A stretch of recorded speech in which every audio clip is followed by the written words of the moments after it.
तो अभी से थोड़ी देर पहले हम लोगों ने जो पढ़ा था कि सीलिया और फ्लैजिला आउटग्रोथ हैं कहाँ की, सेल मेम्ब्रेन। ये बात भी पढ़ लिया था कि सीलिया और फ्लैजिला दोनों के बाहर सेल मेम्ब्रेन पाई जाती है, चाहे सीलिया हो चाहे फ्लैजिला हो। सीलिया और फ्लैजिला का स्ट्रक्चर कुछ ऐसा बताया था कि एराइज होते हैं एक स्ट्रक्चर से जिसका नाम बेसल बॉडी है, और वहीं से ये स्ट्रक्चर निकलता है। जो मेन पार्ट होता है जो हमको दिखता है, जो मेन पार्ट होता है जो हमें दिखता है,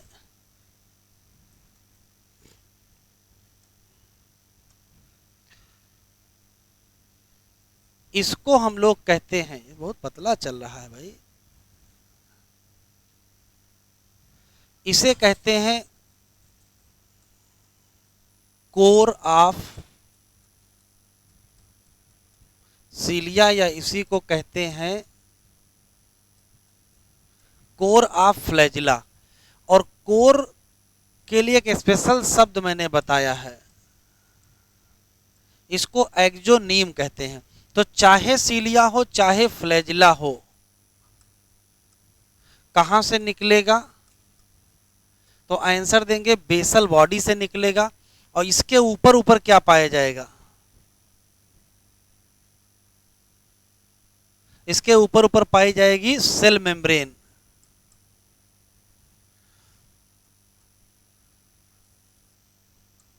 सेल मेम्ब्रेन। अब दो सवाल इसके बाद हैं, चाहे सीलिया हो चाहे फ्लैजिला हो, दोनों का कोर को कहते क्या है, एक्सोनीम। ये किस चीज का बना होता है, तो ये याद रखेंगे, एक्सोनीम बना होता है माइक्रोट्यूब्यूल का। तो किस चीज का बना होता है, माइक्रोट्यूब्यूल का। जैसे आप बोलोगे कि एक्सोनीम किसका बना होता है, माइक्रोट्यूब्यूल का। अरे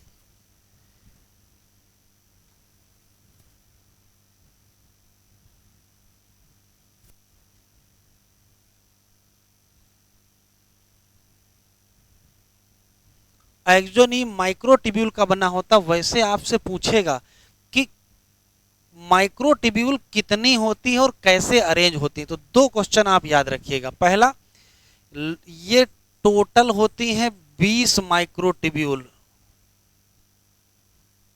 एक क्वेश्चन तो ये याद रखिएगा। और दूसरा क्वेश्चन याद रखिएगा कि ये पैरेलल होती हैं। पैरेलल अरेंजमेंट कैसे, देखो, एक माइक्रोट्यूब्यूल ये, दूसरी माइक्रोट्यूब्यूल ये, तीसरी माइक्रोट्यूब्यूल ये, चौथी। ठीक है, होता क्या, ये डायग्राम 2D है, ये माइक्रोट्यूब्यूल है, इनको ऐसे कर देते हैं और आप उधर से देखेंगे, तो जब सामने से देखेंगे तो आपको ये व्यू दिखाई पड़ेगा, ये व्यू दिखाई पड़ेगा।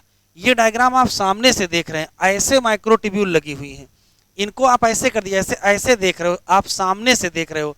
अभी ऐसे कर दें तो जैसे ऐसे करोगे वैसे आपको क्या दिखाई पड़ेगा, ऐसे ऐसे दिखाई पड़ने लगेंगे। तो माइक्रोट्यूब्यूल पैरेलल होती हैं लेकिन रिंग में अरेंज हैं। जैसे मान लेते हैं कि ये 4 माइक्रोट्यूब्यूल हैं, तो अगर आप इस व्यू से देखोगे तो देखो पैरेलल दिखाई पड़ रही हैं, लेकिन ये ऐसे हैं, ठीक है। और आप सामने से देख रहे हो, तो सामने से देखोगे तो क्या दिखाई पड़ेगा, आपको एक सेंटर में दिखाई पड़ेगा, बाकी अगल बगल दिखाई पड़ेंगे। तो माइक्रोट्यूब्यूल का अरेंजमेंट का व्यू आपके दिमाग में आना चाहिए, कैसा होता है। तो कहोगे ये पैरेलल होते हैं, लेकिन आपको पैरेलल दिखाई नहीं पड़ रही हैं, क्योंकि जो व्यू ये है, अगर आप ऐसे बना दो तो अभी आपको दिखाई पड़ने लगेंगे पैरेलल। तो पैरेलली अरेंज्ड होती हैं और रिंग में अरेंज होती हैं। तो बाहर बाहर अरेंज हैं और अंदर भी अरेंज हैं, देखो कैसे अरेंज हैं। तो अगर हम वापस चलें कि किसी पर्टिकुलर सीलिया और फ्लैजिला का जो कोर है उसी को कहते हैं एक्सोनीम। वो बना होता है किसका, माइक्रोट्यूब्यूल। और माइक्रोट्यूब्यूल क्या है, अभी पीछे पढ़ के आए हैं कि किसी भी पर्टिकुलर सेल के साइटोप्लाज्म में प्रोटीनेशियस फिलामेंटस स्ट्रक्चर पाया जाता है, जिसको साइटोस्केलेटन कहते हैं, और जिसमें 3 होते हैं, एक का नाम माइक्रोट्यूब्यूल, एक का नाम माइक्रोफिलामेंट और एक का नाम इंटरमीडिएट। और वही मैंने बताया था कि माइक्रोट्यूब्यूल किस चीज के बने होते हैं, तो किस चीज के बने थे, कौन सी प्रोटीन थी? टिब्यूलिन। तो अगर आपसे क्वेश्चन पूछेगा कि यहाँ कौन सी प्रोटीन है, तो हम कौन सी प्रोटीन देंगे? टिब्यूलिन प्रोटीन। इसी नाते सवाल आता है कि जो यूकैरियोट का फ्लैजिला है, यूकैरियोट का फ्लैजिला किस प्रोटीन का बना होता है? तो आंसर हम लोग क्या देंगे? टिब्यूलिन प्रोटीन। या किस चीज का बना होता है? माइक्रोटिब्यूल। कितनी माइक्रोटिब्यूल? 20 माइक्रोटिब्यूल होती हैं। अब ये 20 माइक्रोटिब्यूल का जो अरेंजमेंट होता है वो 9+2 होता है, 9+2।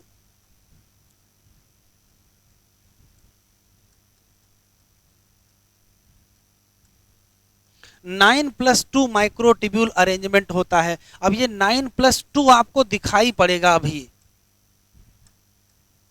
तो अगर आप 9+2 कहोगे तो वैसे तो जोड़ के 11 होनी चाहिए, और हो कितनी रही हैं? 20। तो देखो कैसे 20 होती है वो आप समझे जरा।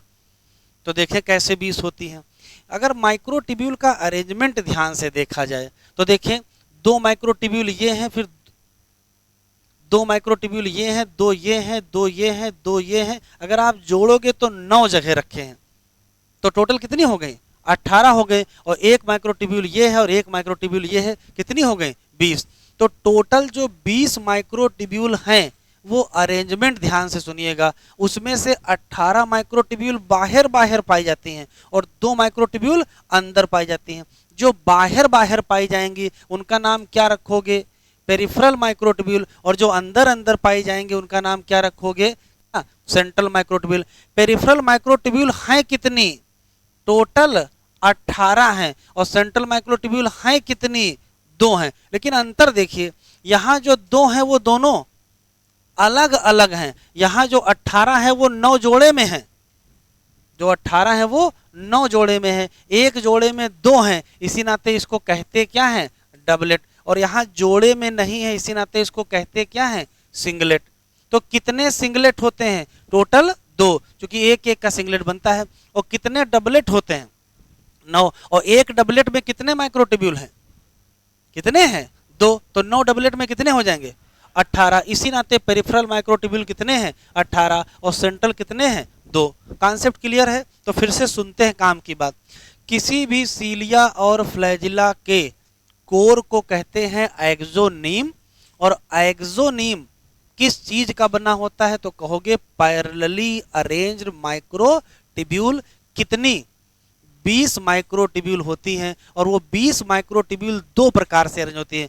कुछ बाहर बाहर होती हैं, उनको पेरिफेरल कहते हैं, और कुछ अंदर होती हैं, उनको सेंट्रल कहते हैं। जो पेरिफेरल माइक्रोटिब्यूल हैं वो टोटल जोड़े में पाई जाती हैं, इसी नाते उसको कहेंगे 9 जोड़े हैं, ठीक है। और जो अंदर हैं वो अलग अलग पाई जाती हैं। तो जो बाहर बाहर हैं उनको क्या कहोगे? डबलेट। और जो अंदर अंदर हैं उनको क्या कहोगे? सिंगलेट। बाहर वाले को पेरिफेरल माइक्रोटिब्यूल, अंदर वाले को सेंट्रल माइक्रोटिब्यूल। तो अरेंजमेंट कौन सा हो जाएगा? इसको 18+2 नहीं कहते हैं, इसको क्या कहते हैं? 9+2। तो माइक्रोटिब्यूल का अरेंजमेंट 9+2 होता है। इसमें 9 क्या है? पेरिफेरल माइक्रोटिब्यूल का डबलेट। और 2 क्या है? सेंट्रल माइक्रोटिब्यूल का सिंगलेट। क्लियर है? एक क्वेश्चन ये हो गया। दूसरा सवाल देखें। बाहर जो माइक्रोटिब्यूल पाई जाती हैं उनके नाम आप रख सकते हो। जैसे मान लेते हैं कि ये B है, ये A है, तो फिर से ये B होगा, ये A होगा, ये B होगा, ये A होगा, ये B होगा, ये A होगा। तो A और B हम सब टिब्यूल कहते हैं। A और B सब टिब्यूल। तो पेरिफेरल माइक्रोटिब्यूल में 2-2 होती हैं, तो एक का नाम A रख सकते हो, एक का नाम B रख सकते हो। ध्यान से देखिए, एक का A दूसरे के B से, एक का A दूसरे के B से, एक का A दूसरे के। तो सारी पेरिफेरल माइक्रोटिब्यूल आपस में क्या है? जुड़ी हैं। किसके द्वारा? तो किसके द्वारा जुड़ी हैं? तो आंसर देंगे क्या? Inter doublet bridge. ये कनेक्ट करता है किसको? Peripheral microtubule. इसी नाते इसका दूसरा नाम क्या है? AB linker. लेकिन और ध्यान से देखो, ये सेंट्रल माइक्रोटिब्यूल है। सेंट्रल माइक्रोटिब्यूल भी आपस में जुड़ी है, किसके द्वारा? ब्रिज या किसके द्वारा? Linker. Connect the central microtubule. आखिरी सवाल है कि सेंट्रल माइक्रोटिब्यूल के बाहर बाहर, सेंट्रल माइक्रोटिब्यूल के बाहर बाहर पाई जाती है क्या, सेंट्रल सीथ, किसके अराउंड है, सेंट्रल माइक्रोट्यूब्यूल। दूसरा आखिरी सवाल, इस सेंट्रल सीथ को, इस सेंट्रल सीथ को किससे जोड़ दिया गया है, पेरिफेरल माइक्रोट्यूब्यूल से। सेंट्रल सीथ को पेरिफेरल माइक्रोट्यूब्यूल से कौन जोड़ता है, आंसर देंगे radial spoke. Connect central sheath to peripheral microtubule, कितने होंगे, तो पेरिफेरल माइक्रोट्यूब्यूल हैं कितने, 9 जोड़े में हैं, इसी नाते कितने रेडियल स्पोक होंगे, 9 ही होंगे। गिनती के सवाल हैं, फिर से सुन लेते हैं। पहला सवाल यह है कि सीलिया और फ्लैजिला दोनों किससे निकलते हैं, बेसल बॉडी से, जो कि होता क्या है, एक प्रकार का सेंट्रियोल लाइक स्ट्रक्चर, एक बात हो गई। दूसरा, चाहे सीलिया हो चाहे फ्लैजिला हो, बाहर बाहर क्या मिलेगी, सेल मेम्ब्रेन। सीलिया और फ्लैजिला का जो कोर है उसको कहते क्या है, एक्सोनीम। एक्सोनीम बना किसका है, माइक्रोट्यूब्यूल। माइक्रोट्यूब्यूल बने किसके हैं, ट्यूब्यूल प्रोटीन। कितने माइक्रोट्यूब्यूल, 20। कैसे होते हैं, पैरेलल अरेंजमेंट होता है, ठीक है। दूसरा सवाल है, ये रेडियली अरेंज भी होते हैं, पैरेलल भी होते हैं और रेडियली अरेंज होते हैं। अरेंजमेंट कैसा होता है, तो कहेंगे 9+2 माइक्रोट्यूब्यूलर अरेंजमेंट। अब ये 9+2 बनता कैसे है, तो जो पेरिफेरल माइक्रोट्यूब्यूल हैं वो टोटल 18 होती हैं और सेंट्रल माइक्रोट्यूब्यूल टोटल 2 होते हैं। जो 18 माइक्रोट्यूब्यूल है वो दो दो के जोड़े में है, तो टोटल 9 हो जाएंगे, इसी नाते उसको 9 कहते हैं। और सेंट्रल में जो है वो अलग अलग पाई जाती है, इस नाते उनको 2 कहते हैं। तो 9 प्लस क्या बनेगा, 2 बनेगा। कौन सा अरेंजमेंट, 9+2 माइक्रोट्यूब्यूलर अरेंजमेंट। लेकिन एक और खास बात है, जो बाहर बाहर ट्यूब्यूल हैं वो सब आपस में जुड़ी हैं किसके द्वारा, इंटर डबलेट ब्रिज के द्वारा। और जो अंदर अंदर ट्यूब्यूल है वो भी जुड़ी होती है किसके द्वारा, ब्रिज के द्वारा, ठीक है। एक आखिरी सवाल है, अंदर वाली जो माइक्रोट्यूब्यूल हैं वो उसके बाहर बाहर पाई जाती है सेंट्रल सीथ, और central sheath connected to the peripheral microtubule by the radial spoke. कितने होंगे, 9। आखिरी सवाल, पेरिफेरल माइक्रोट्यूब्यूल चूंकि जोड़े में है इस नाते उनको कहते क्या है, डबलेट। और सेंट्रल माइक्रोट्यूब्यूल अलग अलग होती है इस नाते उनको कहते क्या है, सिंगलेट। ठीक है, एक बार जरा पढ़ लो फिर हम बताते हैं।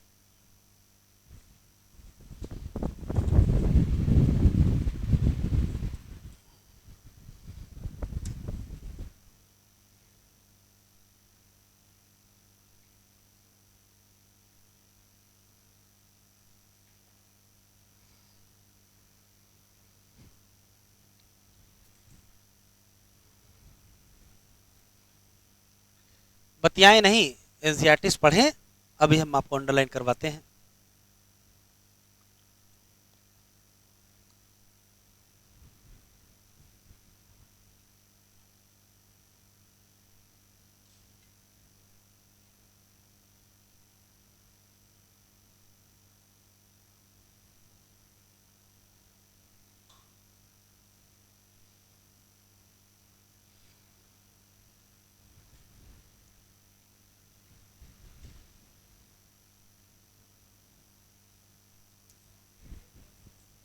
हाँ, रेडियली रेंज मतलब रेडियस पे है।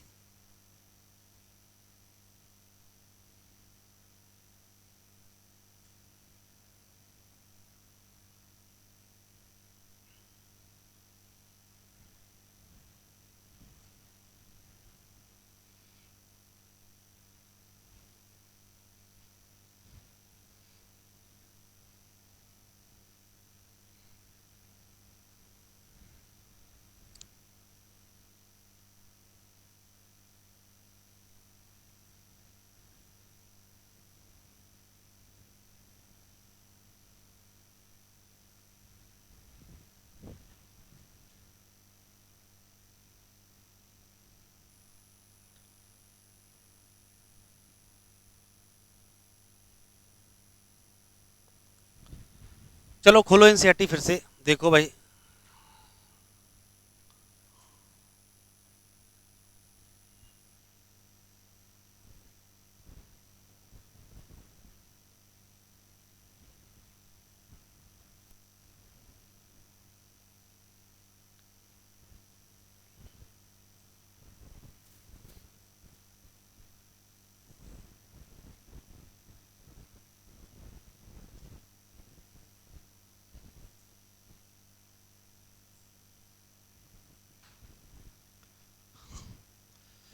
इतना तो हम पढ़ा ही चुके थे, लेकिन फिर से एक बार पढ़ लेते हैं कि चाहे सीलिया हो चाहे फ्लैजिला हो, क्या है, हेयर लाइक आउटग्रोथ। तेज बोलो, कहां से निकलते हैं? ऐसे बोलोगे, कहां से निकलते हैं? सेल मेम्ब्रेन से। जबकि सेल वॉल से किस में निकलते हैं? बैक्टीरिया का फ्लैजिला कहां से निकलता है? सेल वॉल से। सीलिया क्या है? छोटा स्ट्रक्चर है। कैसे काम करता है? ओर का मतलब पतवार, और क्या करेगा? मूवमेंट, या तो किसका, या तो किसका। जबकि फ्लैजिला क्या है? लॉन्गर स्ट्रक्चर है, और क्या करेगा? सेल का मूवमेंट। बहुत इंपॉर्टेंट लाइन ये लिखी हुई है, प्रोकैरियोटिक बैक्टीरिया आल्सो पजेज क्या? Flagella, but these are structurally different की सेम है, डिफरेंट की सेम, डिफरेंट किससे और किस मामले में डिफरेंस? तीन अंतर बता चुके हैं आपको। पहला है दोनों के निकलने में अंतर, यूकैरियोट वाला निकला सेल मेम्ब्रेन से, प्रोकैरियोट वाला, यूकैरियोट वाला बना है टिब्यूलिन, प्रोकैरियोट वाला फ्लैजिलिन। यूकैरियोट में 9+2 अरेंजमेंट है और प्रोकैरियोट में 9+2 अरेंजमेंट नहीं है। ये अंतर हो गया। यहां से जब इलेक्ट्रॉन माइक्रोस्कोप से देखोगे किसको, चाहे सीलिया को और चाहे फ्लैजिला को, तो हमको दिखाई पड़ेगा कि इसके ऊपर क्या पाया जाता है? इसका जो कोर है, किसका कोर, किसका कोर? अरे सीलिया का और फ्लैजिला का। इसको कहते क्या हो? एक्सोनिम। इसमें पाए जाते हैं ढेर सारे क्या? माइक्रोट्यूब्यूल। यहां लिखा है नंबर, ढेर सारे नंबर। वैसे नंबर पूछ लेगा कुल कितने हैं? अरे कुल 20 हैं, 20 ही तो हैं। रनिंग क्या? Parallel along the longitudinal axis. Exonym में कितने? 9 क्या हैं? डबलेट, जो कैसे हैं? Radially arrange. कैसे हैं? Peripheral microtubule. और एक जोड़ा क्या है? Centrally located microtubule. इसी अरेंजमेंट को कहते हैं क्या? 9+2। जो सेंट्रल ट्यूब्यूल हैं वो आपस में जुड़े हैं किसके द्वारा? ब्रिज। और सेंट्रल ट्यूब्यूल को घेर लिया है किसने? सेंट्रल सीथ ने। जो सेंट्रल सीथ कनेक्ट है किससे? दोनों पेरिफेरल से कनेक्ट है कि एक से कनेक्ट है? एक से कनेक्ट है। One of the tubule of the peripheral doublet. किसके द्वारा? इसका मतलब कितने होंगे? 9 रेडियल स्पोक। काम खत्म। Peripheral doublet also interconnected by linker.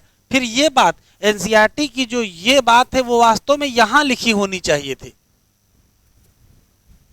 वही लिख देते ठीक रहता क्या? चाहे सीलिया हो चाहे फ्लैजिला हो, कहां से निकलता है? Centriole like structure. कहते क्या हो? Basal body. ठीक है, एनसीईआरटी में जितना लिखा है ये सब याद होना चाहिए। गिनती के सवाल है, मैं रिपीट कर रहा हूं, और क्वेश्चन कुछ ना कुछ आ ही जाएगा एग्जाम में। पहला सवाल, चाहे सीलिया हो चाहे फ्लैजिला हो, क्या है? Hair like outgrowth. कहां से निकला है? सेल मेम्ब्रेन से। दूसरा सवाल, किस स्ट्रक्चर से निकला है? Basal body. बेसल बॉडी कैसा है? Centriole like structure. चाहे सीलिया हो चाहे फ्लैजिला हो, दोनों के ऊपर क्या है? Cell membrane. दोनों के कोर का नाम एक्सोनीम। एक्सोनीम किसका बना है? माइक्रोट्यूब्यूल। माइक्रोट्यूब्यूल कैसी हैं? पैरेलल हैं अलोंग लॉन्गिट्यूडिनल एक्सिस। माइक्रोट्यूब्यूल कितनी है? 20। अरेंजमेंट कैसा है? 9+2। 9 क्या है? पेरिफेरल डबलेट, और 2 क्या है? Central singlet. अंदर वाली जो ट्यूब्यूल है वो भी आपस में जुड़ी हैं, बाहर वाली जो ट्यूब्यूल है वो भी आपस में जुड़ी हैं। किसके द्वारा? लिंकर के द्वारा या ब्रिज के द्वारा। आखिरी में सेंट्रल माइक्रोट्यूब्यूल के बाहर बाहर क्या है? सेंट्रल सीथ, जो किससे जुड़ा है? Peripheral tubule. किसके द्वारा? Radial spoke. बस काम खत्म। इतने क्वेश्चन है इसमें। चलिए अगली हेडिंग डालते हैं। क्या है? Centrosome and centriole.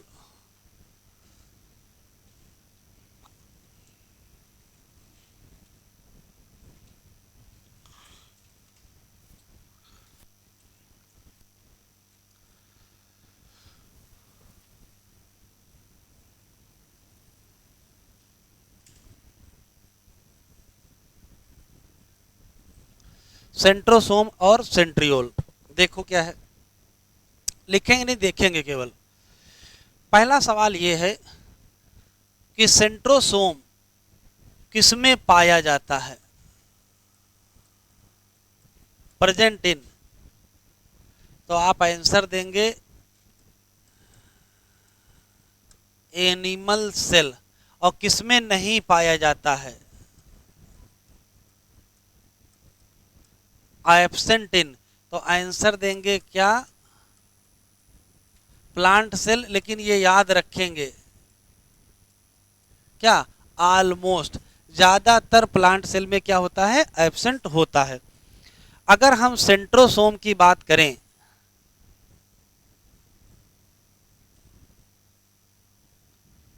तो सेंट्रोसोम में पाया जाता है वन पेयर, क्या? सेंट्रियोल। क्या पाया जाता है? One pair centriole. देखो, मान लेते हैं कि एक सेंट्रियोल ये है और दूसरा सेंट्रियोल ये है। दो सेंट्रियोल पाए जाते हैं जो एक दूसरे के क्या हैं?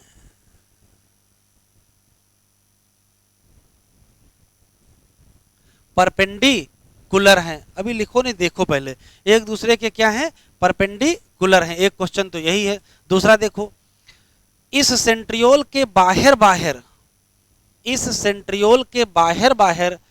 पाया जाता है एक material,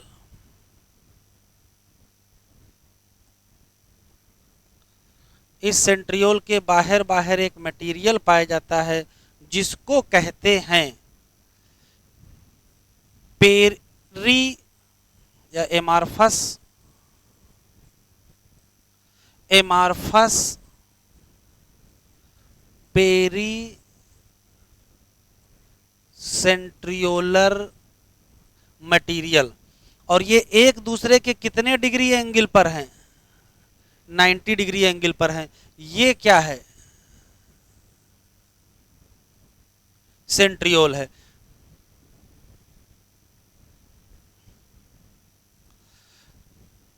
centriole surrounded by amorphous peri centriolar material. इस टोटल स्ट्रक्चर को हम लोग कहते क्या हैं? इस टोटल स्ट्रक्चर को सेंट्रोसोम कहते हैं। इसमें दो सेंट्रियोल हैं, इसी नाते यहां जो दो सेंट्रियोल हैं इनको डिप्लोसोम कहा जाता है। डिप्लोसोम। तो अगर आपसे क्वेश्चन पूछेगा डिप्लोसोम क्या है, तो आंसर देंगे one pair of centriole present in the क्या? सेंट्रोसोम। एक और क्वेश्चन है, अगर सेंट्रियोल को ध्यान से देखेंगे तो सेंट्रियोल का जो अपीयरेंस है वो कार्ट व्हील अपीयरेंस है। अब ये कार्ट व्हील क्या होता है? तो हिंदी में ये बैलगाड़ी का पहिया होता है। बैलगाड़ी का पहिया कैसा होता है? तो बैलगाड़ी के पहिए में होता है एक हब और इसी से लगी होती है लकड़ी की तीलियां, ठीक है, और ऐसे बना होता ना बैलगाड़ी का पहिया। तो जैसे बैलगाड़ी का पहिया होता वैसे ही पाया जाता है स्ट्रक्चर किसका? सेंट्रियोल का।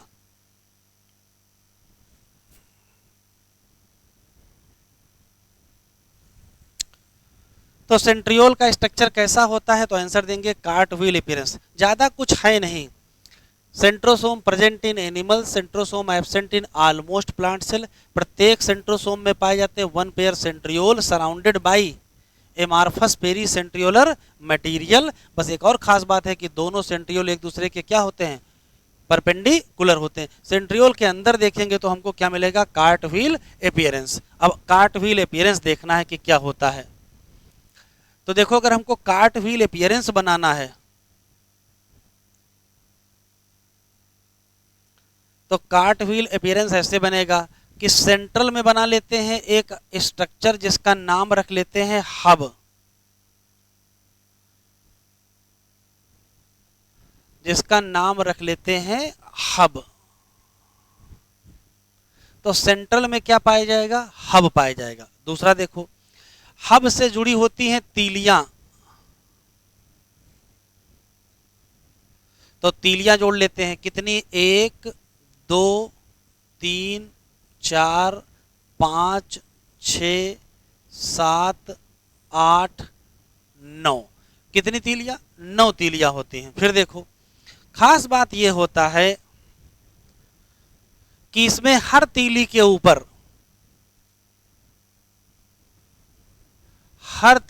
ऊपर 3-3 माइक्रोट्यूब्यूल पाई जाती हैं।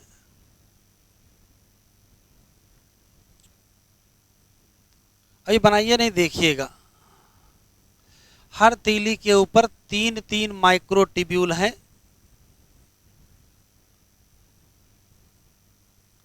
काम की बात यह है कि जो ये तीन तीन माइक्रोट्यूब्यूल हमने जो बना दी हैं, इनको कहते हैं पेरिफेरल माइक्रोट्यूब्यूल, या इन्हीं को कहते हैं पेरिफेरल फिब्रिल। लिखिएगा नहीं, हमको सिर्फ इतना बताइए, ये सिंगलेट हैं कि डबलेट हैं कि ट्रिपलेट हैं? तो दिख रहा है, ये दिख रहा है कि ये सब क्या हैं? ट्रिपलेट हैं। तो पेरिफेरल माइक्रोट्यूब्यूल क्या होती हैं? ट्रिपलेट होती हैं। और रेडियली क्या हैं? अरेंज्ड होती हैं।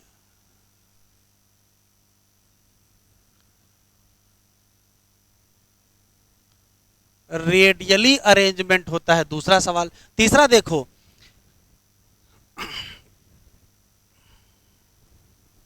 होता यह है कि ये सब ट्रिपलेट आपस में जुड़े हुए हैं।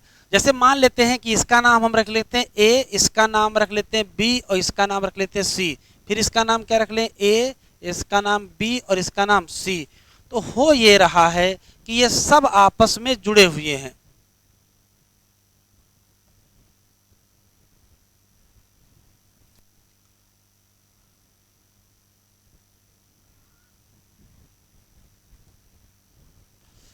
ये सब आपस में जुड़े हुए हैं। देखो कैसे जुड़े हुए हैं, एक ये जुड़ा हुआ है, एक ये जुड़ा हुआ है, एक ये जुड़ा हुआ है, ये ऐसे जुड़ा है, ये ऐसे जुड़ा है, ये ऐसे जुड़ा है, ये ऐसे जुड़ा है, ये ऐसे जुड़ा है, ये ऐसे जुड़ा है। तो देखो कैसे जुड़े हैं, एक का ए माइक्रोट्यूब्यूल दूसरे के सी से, फिर इसका ए इसके सी से, इसका ए इसके सी से, इसका ए इसके सी से। इनको कहते क्या हैं? तो इनको कहते हैं लिंकर। क्या कहेंगे? लिंकर। कौन सा लिंकर है, ए बी की ए सी? तो आप कहोगे ए सी लिंकर। और क्या कर रहा है? ये पेरिफेरल माइक्रोट्यूब्यूल को आपस में जोड़ रहा है। ये सेंटर में क्या है? इसका नाम क्या है? हब। हब को पेरिफेरल माइक्रोट्यूब्यूल से किसने जोड़ा? हब को पेरिफेरल माइक्रोट्यूब्यूल से किसने जोड़ा? तो हब को पेरिफेरल माइक्रोट्यूब्यूल से जोड़ा किसने? Radial spoke. कितने होते हैं? 9। किस चीज के बने होते हैं? याद रखिएगा, किसके बने होते हैं? प्रोटीन। ये भी प्रोटीन के बने होते हैं, और ये भी किसके बने होते हैं? प्रोटीन। ज्यादा कुछ इसमें है नहीं कि ये डायग्राम एनसीईआरटी में बना नहीं है। किसी पर्टिकुलर सेंट्रियोल को अगर ध्यान से देखेंगे तो सेंटर में पाया जाता है हब, बाहर बाहर पाई जाती है पेरिफेरल माइक्रोट्यूब्यूल, जो कि एक में 3 होती है, इसी नाते इसको कहते हैं क्या है? ट्रिपलेट। दूसरा सवाल, पेरिफेरल माइक्रोट्यूब्यूल को हब से कौन जोड़ता है? Radial spoke. कितने होते हैं? 9। अरेंजमेंट बताओ, इसको क्या कहोगे? तो बाहर तो देखो 9 दिख रहे हैं, अंदर है को नहीं है? सेंटर में है नहीं, इसी नाते इसको कहते हैं 9+0 अरेंजमेंट। तो कौन सा अरेंजमेंट है यहां? तो आंसर क्या दोगे? 9+0 अरेंजमेंट। और वहां क्या था? 9+2। तो सेंट्रियोल का अरेंजमेंट 9+0, और सीलिया और फ्लैजिला में अरेंजमेंट 9+2 होता है। ठीक है, कोई दिक्कत? जरा पढ़ो एक बार।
कोई कॉपी दे दो एक, लो पन्ने दे दो, ये ठीक है। ये मान लेते हैं सेंट्रियोल है, एनसीईआरटी में एक शब्द लिखा हुआ है, ये मान लेते हैं कि सेंट्रियोल है। तो इस सेंट्रियोल को अगर इधर से देखोगे तो कार्टव्हील नहीं दिखाई पड़ेगा, और इधर से देखोगे तो कार्टव्हील दिखाई पड़ेगा। सेंट्रियोल के एक तरफ जो पहले वाला हिस्सा होगा इसको प्रॉक्सिमल कहते हैं, और ये वाला क्या हो जाएगा, डिस्टल। तो प्रॉक्सिमल इंड से जब देखोगे तो हमको कार्टव्हील दिखाई पड़ेगा, और डिस्टल इंड से देखोगे तो कार्टव्हील नहीं दिखाई पड़ेगा। तो ये भी एक इंपॉर्टेंट शब्द है इसमें। कार्टव्हील अपीयरेंस किधर दिखेगा, प्रॉक्सिमल की डिस्टल, प्रॉक्सिमल पर दिखाई पड़ेगा। देखो एनसीईआरटी कैसे लिखती है,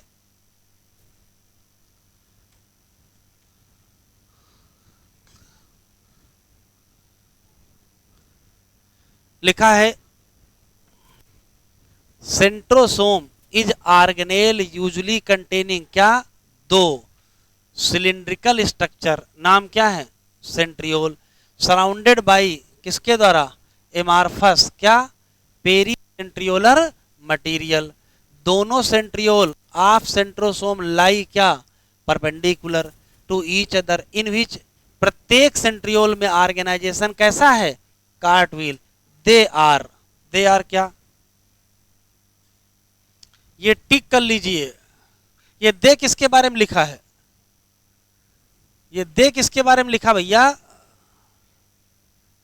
ये सेंट्रियोल के बारे में लिखा है। दे मेड अप ऑफ कितने, 9, और क्या लिखा है, इवनली, और क्या लिखा है, स्पेस, पेरिफेरल, फिब्रिल, किसके, टिब्यूलिन प्रोटीन। इसी ये है क्या, ये क्या है, माइक्रोटिब्यूल। और ईच पेरिफेरल फिब्रिल कैसा होता है, कैसा है, ट्रिपलेट होता है, और एडजेसेंट ट्रिपलेट आपस में क्या है, लिंक्ड हैं। फिर देखो लिखा द सेंट्रल पार्ट ऑफ कहाँ, प्रॉक्सिमल रीजन ऑफ क्या, सेंट्रियोल में पाई जाती है प्रोटीनेसियस क्या, हब, और हब कनेक्टेड है किससे, टिब्यूल ऑफ क्या, पेरिफेरल ट्रिपलेट बाई क्या, जो बने किसके हैं, प्रोटीन। सेंट्रियोल फॉर्म द, हाँ ये पॉइंट रटना है, ये फंक्शन है सेंट्रियोल के फंक्शन। तो सेंट्रियोल के देखो फंक्शन, ये फंक्शन बहुत इंपॉर्टेंट है।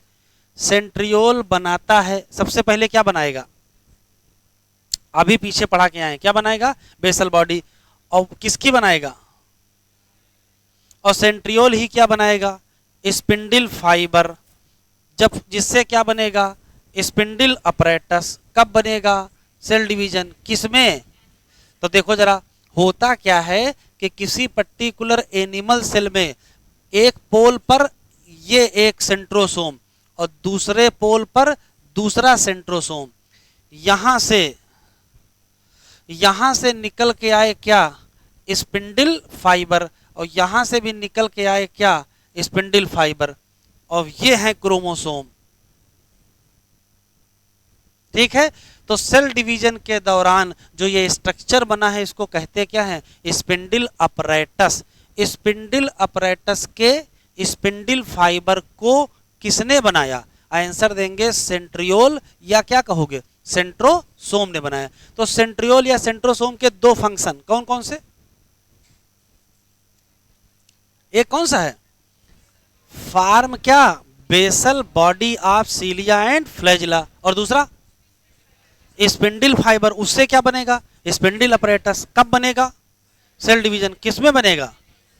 तो आपको आश्चर्य नहीं लग रहा है, एनिमल सेल में स्पिंडल अपरेटस या स्पिंडल फाइबर कौन बनाया, तो आंसर क्या दोगे, सेंट्रियोल या सेंट्रोसोम। तो प्लांट सेल में कौन बनाएगा, कि बनेगा ही नहीं है। यहां क्या लिखा है, यहां तो सिर्फ एनिमल सेल लिखा है ना, तो प्लांट सेल में क्या स्पिंडल फाइबर नहीं बनेंगे। आप सोचो ना इस बात को, अगर स्पिंडल फाइबर नहीं बनेगा तो सेल डिवीजन कैसे होगा, बताओ बताओ, कोई तो बताए कम से कम।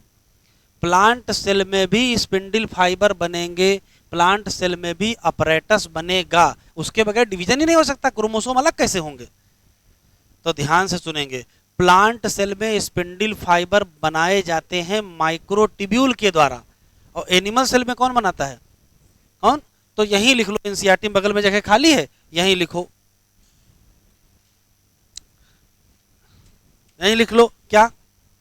इन प्लांट सेल,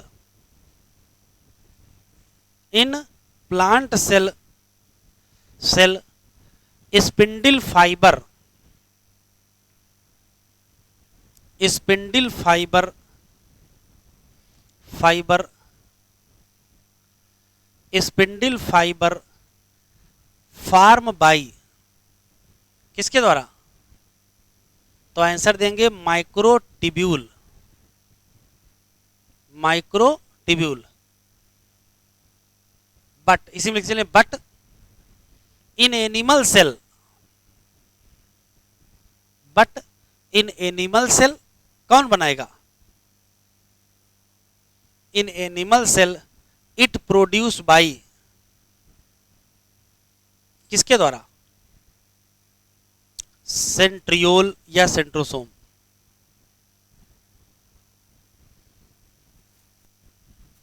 सेंट्रियोल या सेंट्रोसोम। चलिए हेडिंग डालें, न्यूक्लियस।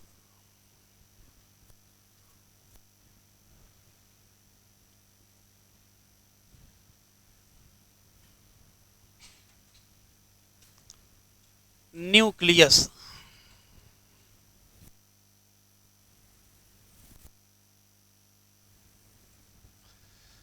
बातचीत ना करो भाई, कोई डाउट है कुछ?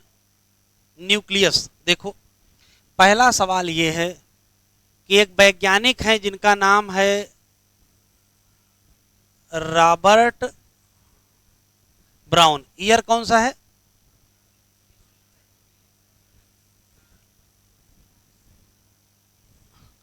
अठारह सौ 1831।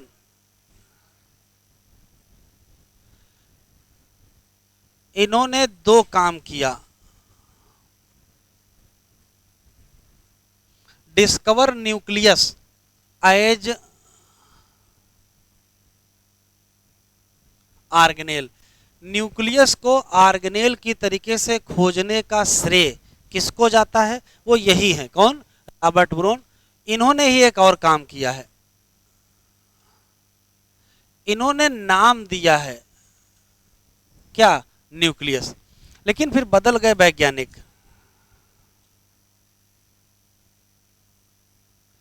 वैज्ञानिक आ गए कौन से? फ्लेमिंग। इन्होंने देखो क्या किया, तो ये मान लेते हैं है न्यूक्लियस। इन्होंने न्यूक्लियस के अंदर का जो मटेरियल है, न्यूक्लियस के अंदर का जो मटेरियल है, इसको रंगा। तो इन्होंने क्या किया? स्टेन किया,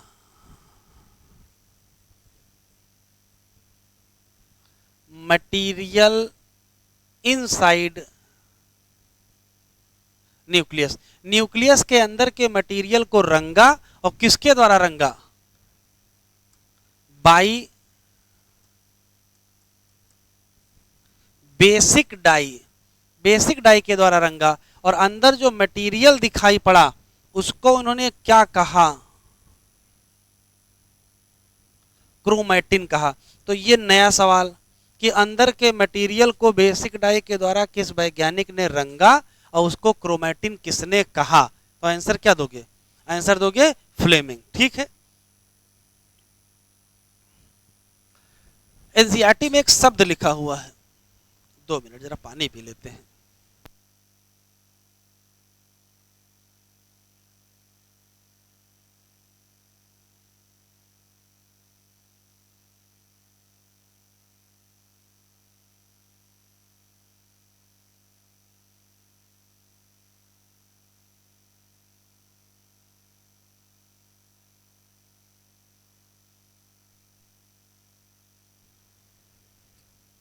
अभी देखिए एनसीईआरटी में एक शब्द लिखा है, इंटरफेज न्यूक्लियस।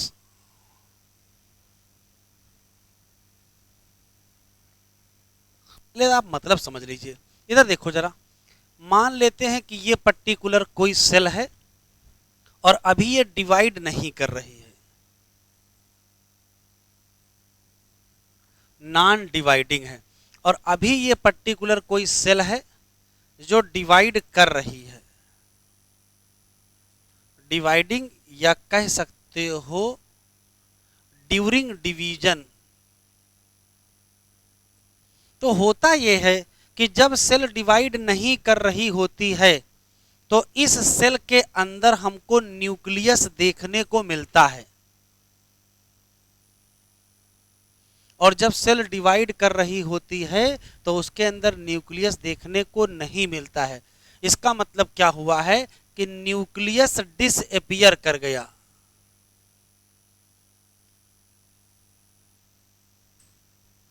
क्या हो गया? तो जब भी non dividing cell dividing phase में जाती है तो न्यूक्लियस क्या हो जाता है? डिसअपीयर हो जाता है। तो जब भी डिवाइडिंग सेल डिवीजन के बाद किस में आ जाए? नॉन डिवाइडिंग में, तो न्यूक्लियस क्या हो जाएगा? अपीयर हो जाएगा। तो बड़ा अच्छा है। किसी पर्टिकुलर सेल के पास अभी न्यूक्लियस है, फिर मतलब है कि सेल किस फेज में है? Non dividing. और न्यूक्लियस नहीं है, इसका मतलब किसमें है? डिवाइडिंग। तो या तो सेल के पास न्यूक्लियस है या तो सेल के पास न्यूक्लियस नहीं है। अगर सेल के पास न्यूक्लियस नहीं है तो वो किसमें है? डिवाइडिंग। और अगर है तो क्या? Non dividing. Non dividing phase को ही कहते हैं, क्या कहते हैं? इंटरफेज। तो एक क्वेश्चन ये है, इंटरफेज क्या है? तो कहोगे non dividing phase of the cell. इस दौरान जो न्यूक्लियस होगा उसका नाम क्या होगा? Interphase nucleus. तो इंटरफेज न्यूक्लियस किसी दूसरी दुनिया का न्यूक्लियस नहीं है, ये सामान्य न्यूक्लियस है। उसको कह दिए क्या? Interphase nucleus. जब सेल डिवाइड नहीं करेगी तो वो इंटरफेज होगा, उस दौरान न्यूक्लियस दिखाई पड़ेगा, उसी न्यूक्लियस को कहोगे क्या? Interphase nucleus. जब सेल डिवाइड करेगी तो न्यूक्लियस खत्म हो जाएगा। कैसे? जरा देखो, इस दौरान जब सेल डिवाइड नहीं कर रही होती है तो अगर न्यूक्लियस के अंदर देखोगे तो न्यूक्लियस के अंदर एक नेटवर्क पाया जाता है। इस नेटवर्क का नाम क्रोमैटिन है। क्या नाम है? क्रोमैटिन। और जब सेल डिवाइड कर रही होती है तो इसके अंदर हमको देखने को मिलेंगे क्या? क्रोमोसोम।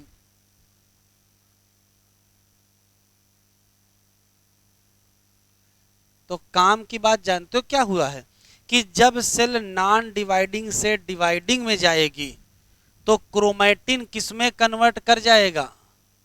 क्रोमोसोम में। और जब सेल डिवाइड कर चुकी होगी, और फिर से क्या बनने लगेगा? न्यूक्लियस। तो क्रोमोसोम से क्या बन जाएगा? क्रोमैटिन। तो सिर्फ इतना ही नहीं होता कि न्यूक्लियस गायब हो जाए। जब सेल डिवाइड नहीं कर रही थी तो न्यूक्लियस था, तो अंदर क्रोमैटिन था, और जब सेल डिवाइड करने लगी न्यूक्लियस गायब हो गया, उसकी जगह क्या आ गए? क्रोमोसोम। कहां से? क्रोमैटिन से। न्यूक्लियस की ये क्या है? Nuclear membrane. तो जब सेल डिवाइड नहीं करेगी तो न्यूक्लियस भी होगा और न्यूक्लियर मेम्ब्रेन भी होगा, और जब सेल डिवाइड करने लगेगी तो न्यूक्लियस डिसअपीयर हो गया। क्यों? क्योंकि न्यूक्लियर मेम्ब्रेन डिसअपीयर हो गई।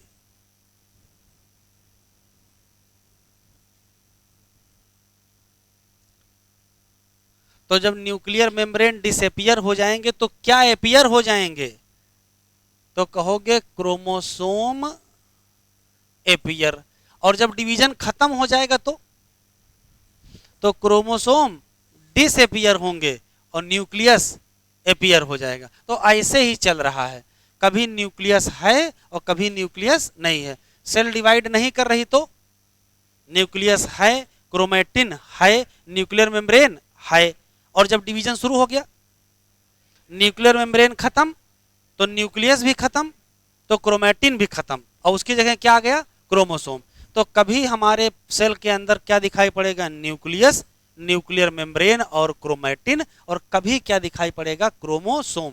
अब क्रोमोसोम दिखाई पड़ेंगे कि न्यूक्लियस दिखाई पड़ेगा, ये डिपेंड करेगा हो क्या रहा है। अगर सेल किस फेज में है तो न्यूक्लियस दिखाई पड़ेंगे, और अगर सेल डिवाइड कर रही तो क्या दिखाई पड़ेंगे, क्रोमोसोम। तो कभी क्रोमोसोम दिखेगा और कभी, तो अगर हमको न्यूक्लियस पढ़ना है तो कब पढ़ोगे, अरे आज ही पढ़ेंगे। अगर न्यूक्लियस पढ़ना है तो कब पढ़ोगे, आज पढ़ेंगे, मतलब जब सेल डिवाइड नहीं करेगी। और अगर क्रोमोसोम पढ़ना है तो आज ही पढ़ेंगे, जब सेल क्या करेगी, डिवाइड करेगी।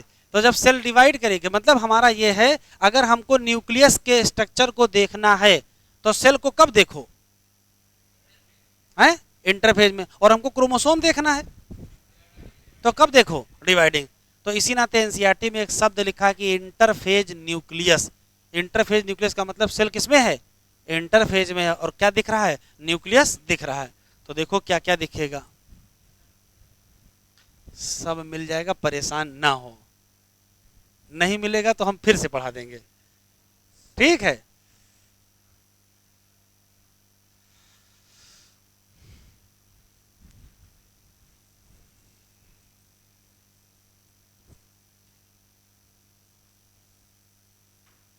किसी इंटरफेज न्यूक्लियस में क्या क्या पाया जाएगा, तो देखो क्या क्या पाया जाएगा।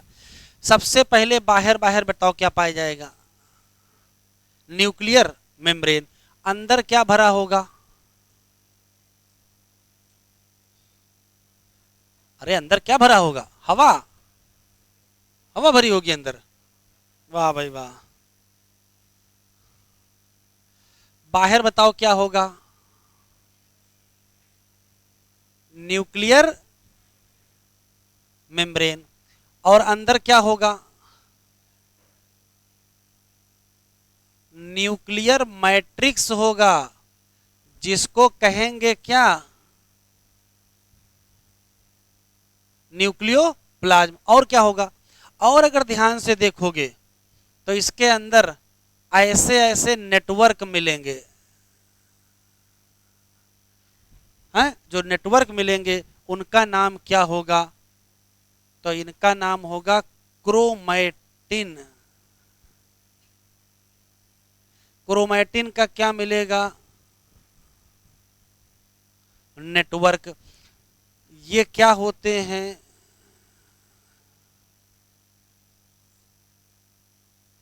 ये न्यूक्लियो प्रोटीन के नेटवर्क होते, क्या भी आगे डिटेल में पढ़ेंगे। और देखो क्या दिखाई पड़ेगा, और अगर ध्यान से देखोगे तो इसके अंदर एक या एक से ज्यादा, एक या एक से ज्यादा स्पेशल स्ट्रक्चर मिलेंगे। इनका नाम, एक का नाम न्यूक्लियोलस और ढेर सारे का नाम न्यूक्लियोलाई। तो किसी पर्टिकुलर न्यूक्लियस में क्या क्या है, तो कहोगे है क्या, न्यूक्लियर मेम्ब्रेन। और क्या है, न्यूक्लियर। और क्या है, और क्या है। तो न्यूक्लियस में चार चीजें हमारे पास हैं, nuclear membrane, nuclear matrix, chromatin और न्यूक्लियोलस। हमको एक एक करके पढ़ना है। एक एक करके पढ़ने से पहले दो तीन एक्स्ट्रा सवाल एनसीईआरटी में दिए, पहले वो पढ़ लेते हैं। जैसे अगर क्वेश्चन पूछा जाए नंबर ऑफ न्यूक्लियस, तो बताओ कितने होते हैं। तो सामान्यतः किसी सेल में एक ही न्यूक्लियस पाया जाता है, क्या होता है, 1 पर सेल। लेकिन ये अंतिम सत्य नहीं है, कुछ ऐसी सेल भी हैं जिसमें एक से ज्यादा न्यूक्लियस भी होते हैं, ये मोर देन 1 भी हो सकते हैं। और मोर देन 1 अगर होंगे, तो अगर 2 होंगे तो, और अगर 2 से ज्यादा होंगे तो,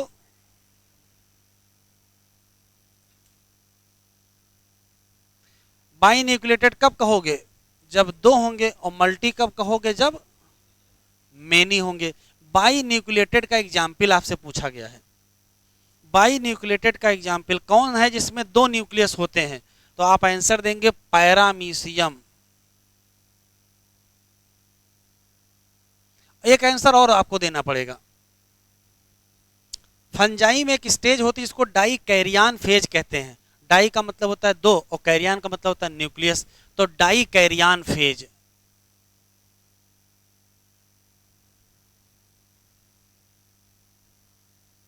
ऑफ क्या? फंजाई। फंजाई के डाई कैरियान फेज में भी दो न्यूक्लियस होते हैं। और मल्टी में जरा बताओ कौन सा बताओगे? राइजोपस है। राइजोपस में मल्टी न्यूक्लिएटेड स्टेट। इसको क्या कहते हैं? सिंसाइसियल की सिनोसिटिक है। सिनोसिटिक कहते हैं। और ये याद है स्केलेटल मसल? नहीं याद है? स्केलेटल मसल में भी तो एक से ज्यादा न्यूक्लियस थे और उसके लिए वहां एक शब्द था। कौन सा? सिंसाइसियल। तो सिंसाइसियल किसमें होता है? Skeletal muscle. सिनोसिटिक किसमें होता है? राइजोपस। ये किसमें आते हैं? Multi nucleated. कोकोनट याद है? कोकोनट वाटर मल्टी न्यूक्लिएटेड होता है।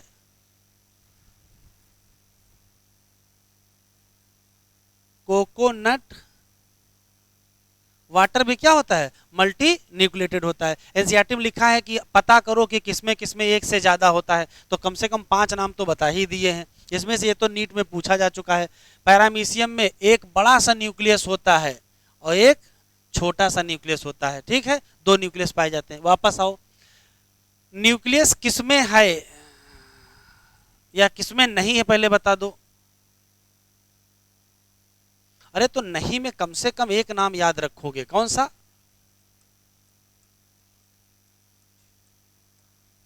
बैक्टीरिया। और होने में कौन सा? अरे तो होने में देखो बहुत लोग हैं। होने में प्रोटिस्टा,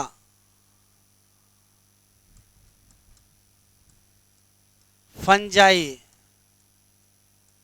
प्लांट और क्या? एनिमल। लेकिन दुनिया अपवादों से भरी पड़ी है। क्या? वो कौन सी मेच्योर सेल है जिसमें न्यूक्लियस नहीं होता? एनसीईआरटी में लिखा है। तो दो नाम लिखे हैं, एक आरबीसी और एक सीप ट्यूब सेल। तो ये स्पेशली आप याद रखोगे, आरबीसी और क्या? सीप ट्यूब सेल में क्या है? Lack nucleus. ये एनसीईआरटी में लिखा हुआ है कि किसमें न्यूक्लियस के नंबर कितने होते। तो सामान्यतया एक होता है एक सेल में, लेकिन एक से ज्यादा हो सकते हैं। एक से ज्यादा होंगे तो दो, तो बाई न्यूक्लिएटेड। और अगर दो से ज्यादा होंगे तो मल्टी न्यूक्लिएटेड। बाई न्यूक्लिएटेड के दो एग्जाम्पल कौन कौन से? पैरामीशियम और डाइकैरियन स्टेज ऑफ फंजाई। और मल्टी में? मल्टी में कम से कम 2-3 नाम याद रखोगे। कौन कौन सा? राइजोपस, स्केलेटल मसल और कोकोनट। देखो यहां तक पढ़ो एनसीईआरटी। ये जो यहाँ पैराग्राफ है यहाँ यहाँ तक पढ़े।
जरा देखो,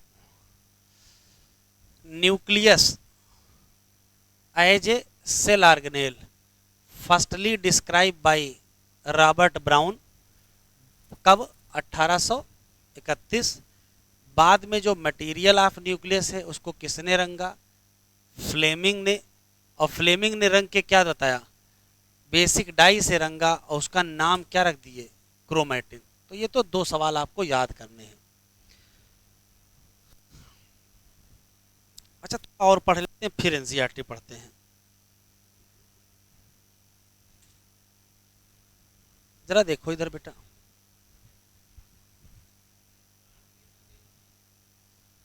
प्लांट एनिमल से कोई मतलब नहीं है। प्लांट एनिमल से कोकोनट हमारे में आएगा? अच्छा, प्लांट नहीं है। चलो अभी बताते हैं। इधर देखो, न्यूक्लियस में हमको 4 चीजें पढ़नी है। पहले पढ़ना है न्यूक्लियर मेम्ब्रेन, फिर पढ़ना है क्या? न्यूक्लियर मैट्रिक्स, फिर पढ़ना है न्यूक्लियोलस, और आखिरी में क्रोमैटिन। 4 चीजें पढ़नी है। तो पहले मेम्ब्रेन देखते हैं। जरा देखो, होता क्या है कि न्यूक्लियस एक डबल मेम्ब्रेन बाउंडेड स्ट्रक्चर होता है। जब हम डबल मेम्ब्रेन बाउंडेड स्ट्रक्चर कहेंगे, न्यूक्लियस एक डबल मेम्ब्रेन, चलो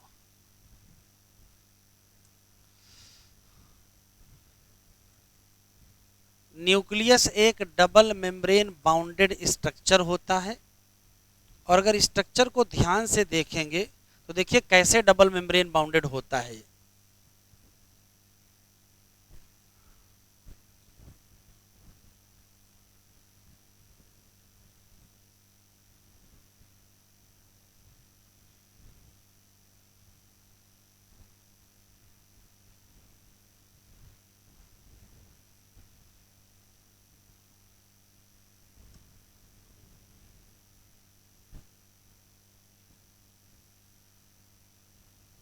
ये देखिए डबल मेम्ब्रेन बना दिया न्यूक्लियस की। तो न्यूक्लियस एक डबल मेम्ब्रेन बाउंडेड स्ट्रक्चर होता है जिसमें ये जिसमें ये न्यूक्लियस की आउटर न्यूक्लियर मेम्ब्रेन है और ये न्यूक्लियस की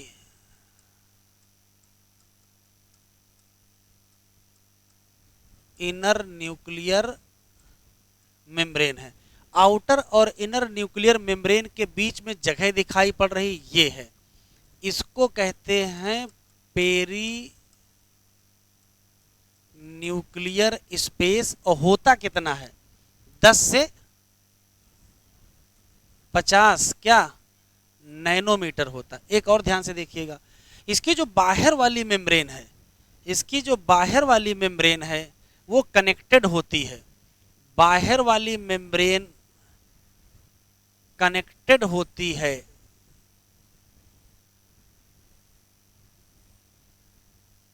बाहर वाली मेम्ब्रेन कनेक्टेड होती है किससे? तो आंसर देंगे क्या? एंडोप्लाज्मिक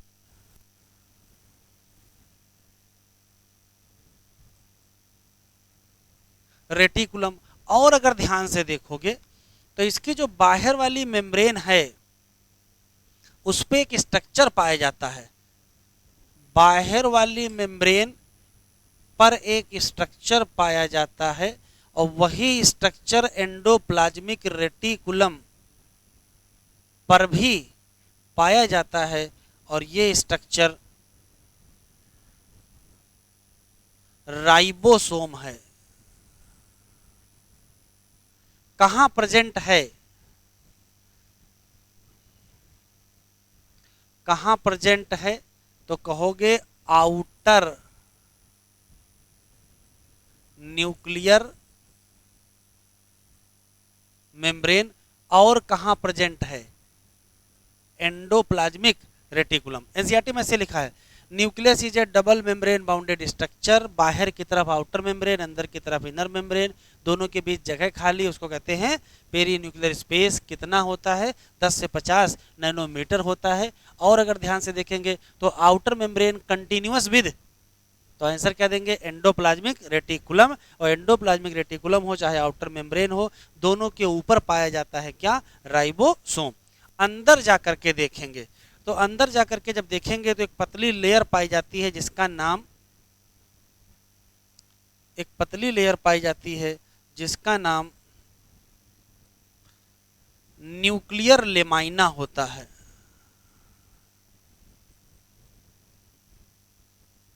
न्यूक्लियर लेमाइना की जिम्मेदारी है कि अंदर जो मटेरियल है, अंदर जो मटेरियल है उसको बांध के रखे। और अंदर जो मटेरियल पाया जाता है इसे कहते हैं न्यूक्लियर मैट्रिक्स, या क्या कहोगे? न्यूक्लियोप्लाज्म। न्यूक्लियोप्लाज्म को आराम से बताएंगे, न्यूक्लियोप्लाज्म को साइटोप्लाज्म से कौन अलग रखता है? न्यूक्लियोप्लाज्म को, इधर देखो, ये मान लेते हैं सेल है, ये मान लेते हैं न्यूक्लियस है, तो यहां क्या होगा? साइटोप्लाज्म। और यहां क्या होगा? न्यूक्लियोप्लाज्म। तो न्यूक्लियोप्लाज्म को साइटोप्लाज्म से कौन अलग करेगा? हैं? तो आंसर क्या देंगे? Nuclear membrane. ये पूछा गया सवाल है, न्यूक्लियोप्लाज्म को साइटोप्लाज्म से कौन अलग करेगा? तो सेपरेटेड, ये अलग रहता है। कहां से? फ्रॉम साइटोप्लाज्म से। किसके द्वारा? तो आंसर देंगे न्यूक्लियर मेम्ब्रेन। एक क्वेश्चन तो ये हो गया। दूसरा देखो, और अगर ध्यान से देखोगे तो ये बाहर वाली मेम्ब्रेन है, ये अंदर वाली मेम्ब्रेन है। इस जगह को देखें, अगर इस जगह को देखें तो हो क्या रहा है? बाहर वाली मेम्ब्रेन अंदर वाली मेम्ब्रेन से फ्यूज कर गई है। जहां बाहर वाली मेम्ब्रेन अंदर वाली मेम्ब्रेन से फ्यूज कर गई है, वहां जो स्ट्रक्चर बना है इसका नाम क्या है? न्यूक्लियर पोर है।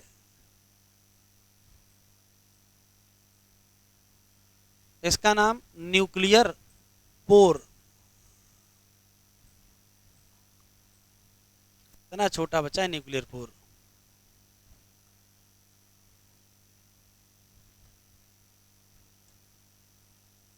अरे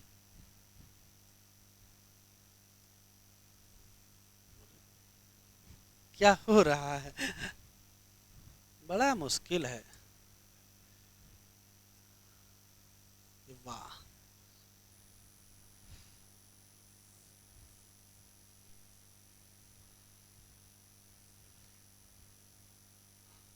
ये देखो,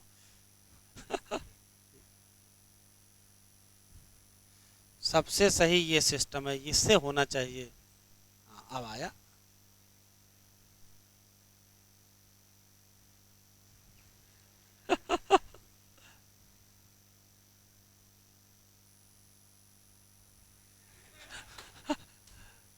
देख रहे हो, यही सब समस्याएं हैं यहाँ। इसका नाम क्या है?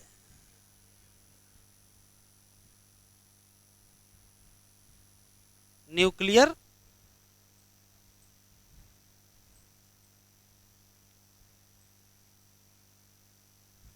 पोर। जरा हमको आराम से बताएं, न्यूक्लियर पोर कैसे बना है? तो कहोगे जब आउटर मेम्ब्रेन को इनर मेम्ब्रेन से जोड़ देते हैं तभी क्या बनता है? Nuclear pore. एक क्वेश्चन तो यही है। फॉर्म बाय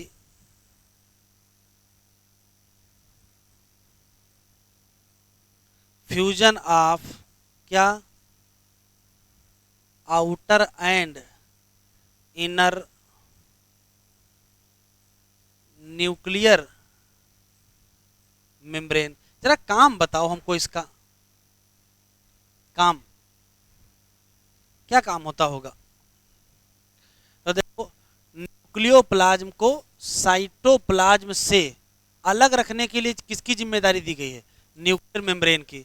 लेकिन न्यूक्लियोप्लाज्म को साइटोप्लाज्म से जोड़ना भी तो है, तो कनेक्ट कौन करेगा? न्यूक्लियोफोर। ये कनेक्ट करेगा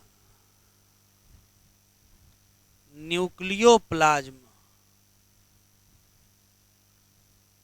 टू किसको? साइटोप्लाज्म। तो न्यूक्लियोप्लाज्म को साइटोप्लाज्म से कौन जोड़ेगा? तो आंसर क्या देंगे? Nuclear pore. और कौन अलग करेगा? आंसर देंगे न्यूक्लियर मेम्ब्रेन। एक क्वेश्चन और है यहां पर, चलो कोई बात नहीं, आगे लिख लेते हैं।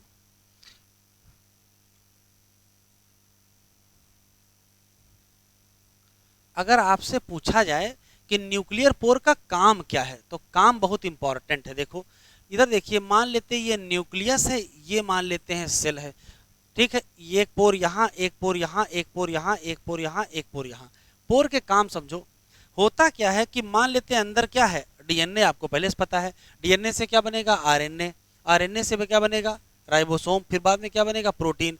तो इस आरएनए को तो बाहर आना पड़ेगा ना, या मान लेते हैं अंदर ही कोई प्रोटीन बनी तो उसको बाहर आना पड़ेगा। तो जो न्यूक्लियर पोर है उसकी जिम्मेदारी है कि आरएनए और प्रोटीन दोनों तरफ आए जाएं।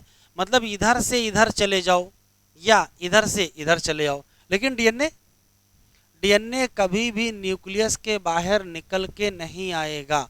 तो न्यूक्लियर पोर किसके ट्रांसपोर्ट को अलाउ करेगा?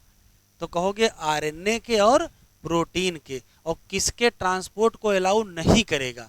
आंसर क्या देंगे? डीएनए। तो ये अलाउ करेगा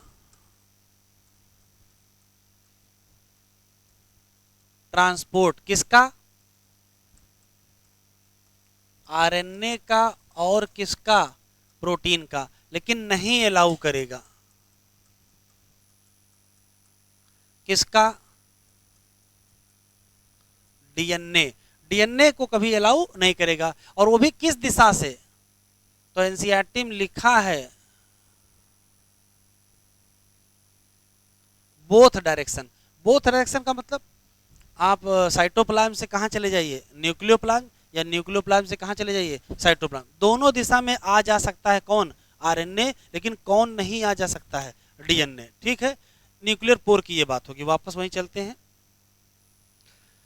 तो किसी पर्टिकुलर अगर हम न्यूक्लियस को ध्यान से देखेंगे तो दो मेम्ब्रेन मिलेंगी, बाहर वाली मेम्ब्रेन, अंदर वाली मेम्ब्रेन। बाहर वाली मेम्ब्रेन ईआर से जुड़ी होगी, बाहर वाली मेम्ब्रेन पर राइबोसोम होंगे। अंदर देखोगे तो न्यूक्लियर लेमाइना है जिसने घेर रखा है न्यूक्लियर मैट्रिक्स को।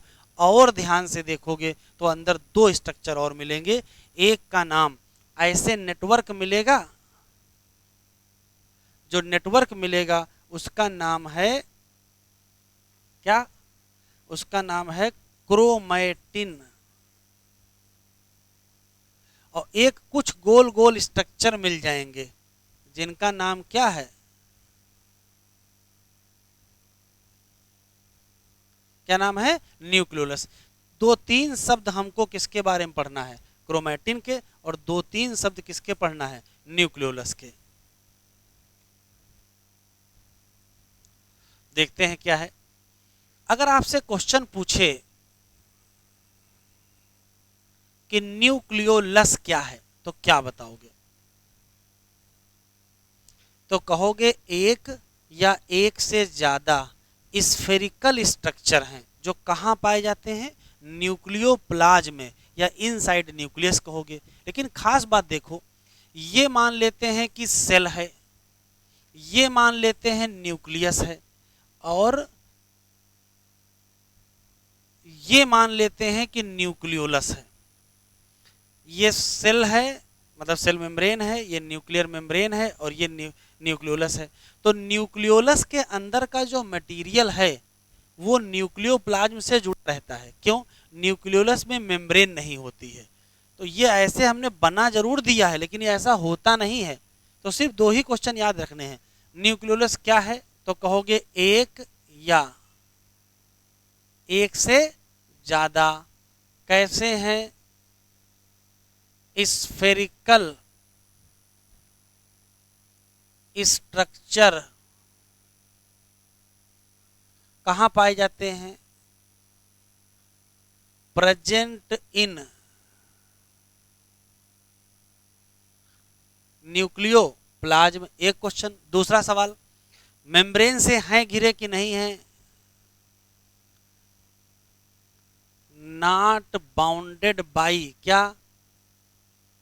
मेम्ब्रेन। अब जब मेम्ब्रेन से नहीं घिरे होंगे तो इसके अंदर का मटेरियल न्यूक्लियोप्लाज्म से जुड़ा होगा कि नहीं जुड़ा होगा? बिल्कुल जुड़ा होगा। इसी नाते इसका जो कंटेंट है, कंटेंट नॉट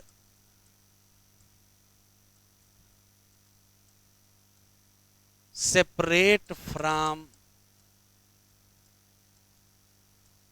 किससे? न्यूक्लियोप्लाज्म। इसका कंटेंट न्यूक्लियोप्लाज्म से अलग नहीं होता है, न्यूक्लियोप्लाज्म से ही जुड़ा रहता है। दूसरा सवाल। एक आखिरी सवाल ये है इसका,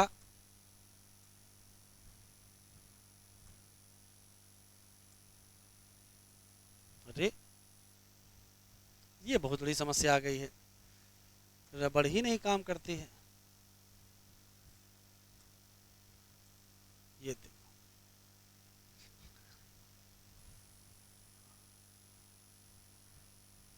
समझ में आ गया क्या गड़बड़ी है?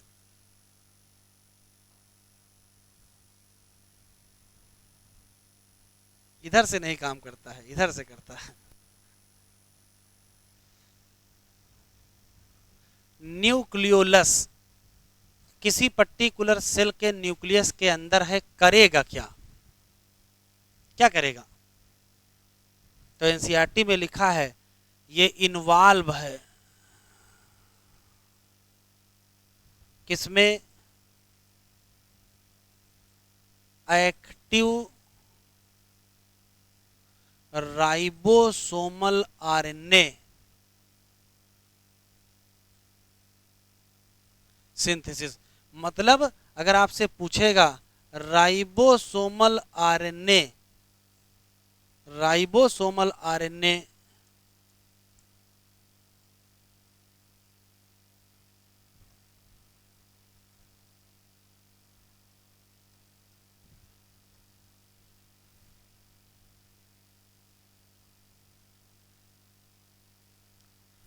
अगर आपसे पूछेगा कि राइबोसोमल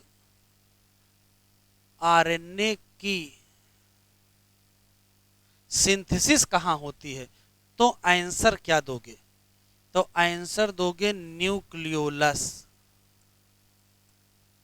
अच्छा ठीक है, राइबोसोमल आरएनए बना के क्या करोगे? तो राइबोसोमल आरएनए बनाओगे, उससे बनाओगे राइबोसोम, फिर राइबोसोम क्या करोगे बना के? राइबोसोम बना के क्या करेंगे? प्रोटीन। इस नाते एनसीईआरटी में लिखा है कि एक्टिव इन्वॉल्व होगा किसमें? Ribosomal synthesis, ribosomal RNA synthesis, और उसका रिजल्ट हमको क्या देखने को मिलेगा?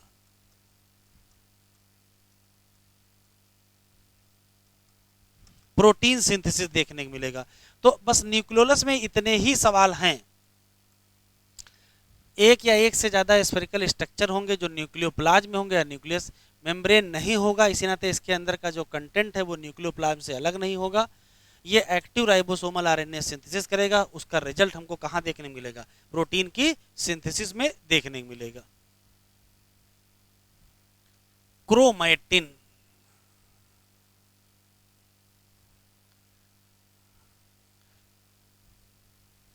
क्या है?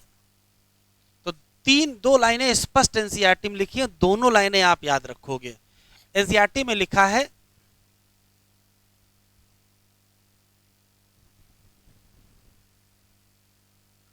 न्यूक्लियोप्रोटीन फाइबर का नेटवर्क है,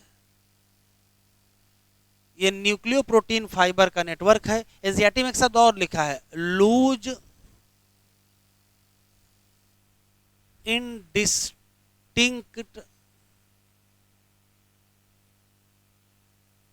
नेटवर्क ऑफ न्यूक्लियोप्रोटीन। बात एक ही है, दो जगह लिखा है तो दो बार लिखा है।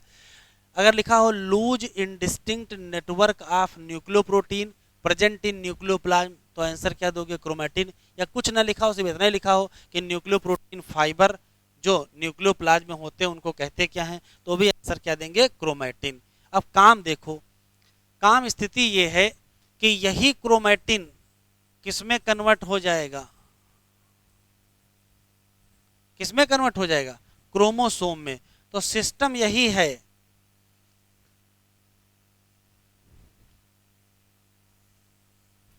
अरे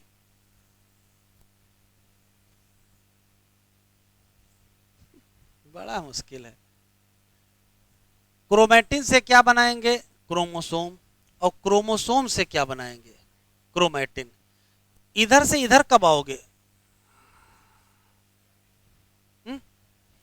क्रोमैटिन से क्रोमोसोम कब बनाओगे, जब सेल डिवाइड करनी होगी, और क्रोमोसोम से क्रोमैटिन जब सेल डिवाइड नहीं करनी होगी। तो मान लेते हैं अभी सेल डिवीजन चल रहा है, तो तुरंत क्रोमोसोम किसमें चला, सॉरी क्रोमैटिन किसमें आ गया, क्रोमो, और सेल डिवीजन खत्म। अगर सेल डिवीजन खत्म तो क्रोमोसोम किसमें चला जाएगा, क्रोमैटिन। ये इस प्रोसेस को कहते क्या, यहां हो क्या रहा है,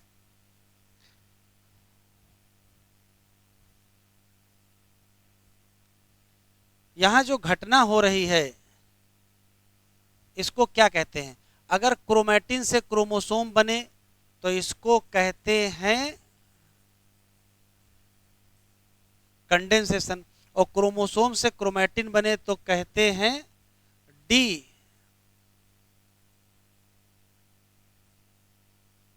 कंडेंसेशन। तो एक शब्द है क्या, कंडेंसेशन, और एक शब्द है क्या, डी कंडेंसेशन।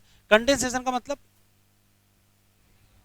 क्रोमैटिन से क्रोमोसोम, और डी कंडेंसेशन मतलब क्रोमोसोम से क्रोमैटिन। बस दो ही क्वेश्चन है।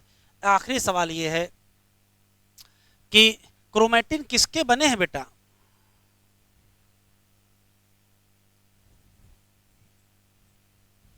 अरे क्रोमैटिन किसके बने हैं,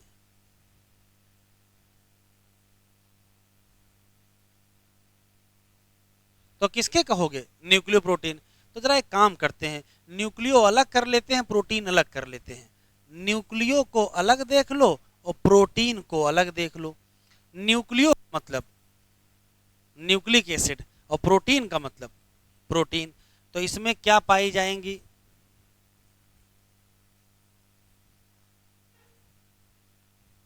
और इसमें पाई जाएंगी बेसिक प्रोटीन। न्यूक्लिक एसिड के नाम पर कौन से न्यूक्लिक एसिड, तो न्यूक्लिक एसिड के नाम पर पाया जाएगा डीएनए, और प्रोटीन के नाम पर पाई जाएंगे दो प्रोटीन, एक का नाम और एक का नाम।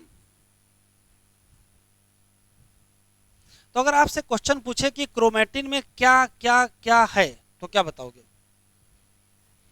तो कहोगे इसमें डीएनए है, इसमें आरएनए है, इसमें हिस्टोन प्रोटीन है, और इसमें चार चीजें हैं। कौन कौन सी, डीएनए, आरएनए, हिस्टोन और नॉन हिस्टोन प्रोटीन। मेन कौन से हैं, तो मेन सिर्फ दो लोग हैं, एक मेन ये है और एक मेन ये है। न्यूक्लियो क्रोमैटिन में मेन कौन है, तो क्रोमैटिन में मेन दो हैं, एक का नाम डीएनए और एक का नाम हिस्टोन। साइड में आरएनए और साइड ही में क्या है, नॉन हिस्टोन। एनसीईआरटी में लिखा है कि जब पैकेजिंग के बारे में बाद में पढ़ेंगे, तो 12th में पढ़ेंगे ना कि कैसे पैकेजिंग होती है प्रोटीन की डीएनए के साथ। ये इतने क्वेश्चन किसमें दिए हैं, क्रोमैटिन में। अब बचा क्या है, chromosome.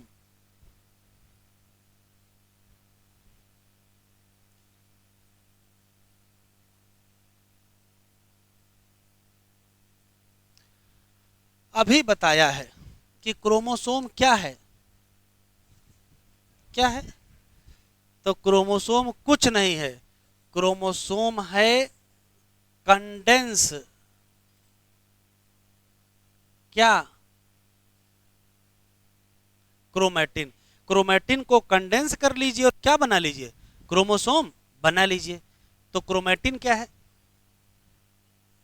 Decondense, decondense chromosome. Chromosome से बना लीजिए क्रोमैटिन और क्रोमैटिन से बना लीजिए क्रोमोसोम, कोई दिक्कत। तो क्रोमोसोम क्या है, तो कहोगे कंडेंस की डीकंडेंस। क्रोमोसोम क्या है? Condense chromatin. और क्रोमेटिन क्या है? इधर से इधर क्या बना लीजिए। तो होता क्या है, क्रोमोसोम से बन सकता है क्रोमेटिन, और क्रोमेटिन से बन सकता है क्या? क्रोमोसोम। और क्रोमेटिन क्या है? अभी पढ़ा है, क्या है? क्रोमेटिन न्यूक्लियोप्रोटीन के फाइबर हैं, जिसमें डीएनए है, आरएनए है, हिस्टोन है और नॉन हिस्टोन प्रोटीन। क्रोमेटिन खत्म, अब क्रोमोसोम पढ़ना है। अगर किसी क्रोमोसोम को ध्यान से देखा जाएगा,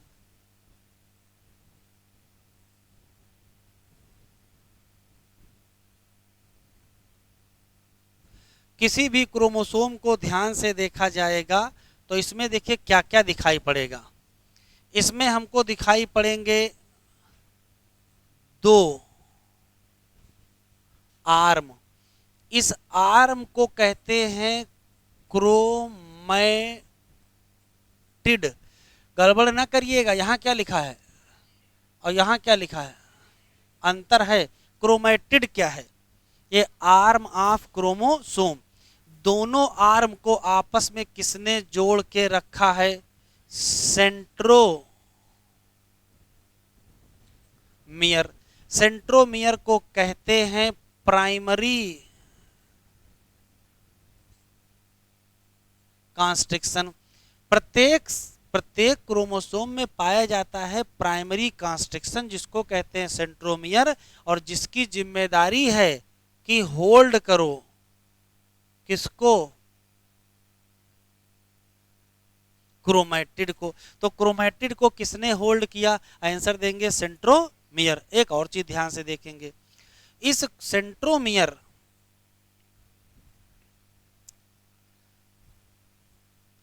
इस सेंट्रोमियर के साइड में, इस सेंट्रोमियर के साइड में एक स्ट्रक्चर पाया जाता है जिसका नाम काइनेटो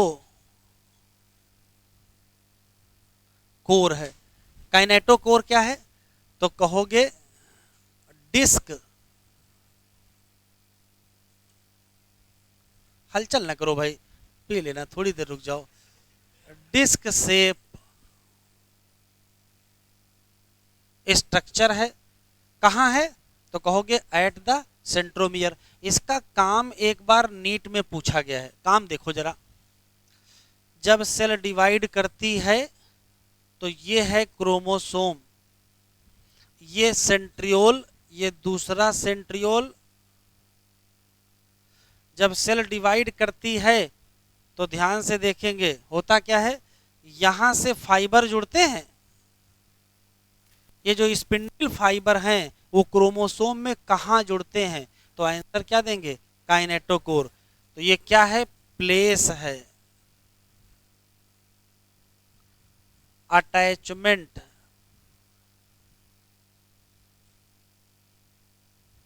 ऑफ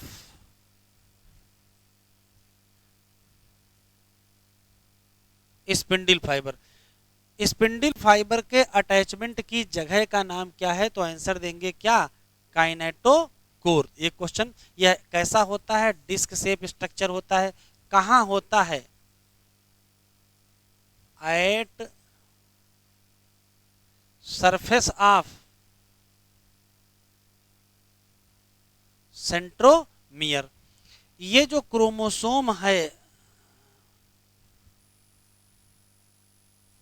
ये कौन सा क्रोमोसोम है?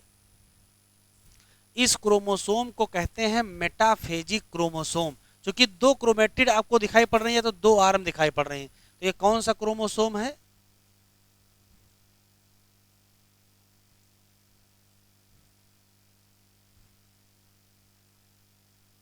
Metaphasic chromosome. एक क्वेश्चन और है, क्रोमोसोम में दो क्वेश्चन आपको रटने वाले याद रखने हैं। अगर आपसे पूछा जाए कि क्रोमोसोम की स्टडी करना है तो कब स्टडी करोगे? तो कहोगे जब सेल डिवाइड कर रही होगी तब स्टडी करेंगे। और अगर सेल डिवाइड कर रही हो उस समय स्टडी करना चाहते हो, अगर सेल डिवाइड कर रही हो स्टडी करना चाहते हो, तो प्रोफेज में देखोगे कि मेटाफेज में कि एनाफेज में कि टीलोफेज में? तो क्या बताओगे? मेटाफेज में। क्रोमोसोम की स्टडी के लिए बेस्ट फेज कौन सी है? मेटाफेज। अगर क्रोमोसोम के नंबर भी देखना है तो भी कब देखोगे, मेटाफेज। मार्फोलॉजी देखना है तो भी कब देखोगे, मेटाफेज। बस एक ही चीज मेटाफेज में नहीं दिखता है, शेप। तो दो याद रखिएगा, क्रोमोसोम की स्टडी कब करोगे, मेटाफेज में। लेकिन क्रोमोसोम के नंबर की स्टडी कब करोगे, तो भी क्या बताओगे, मेटाफेज ही बताओगे।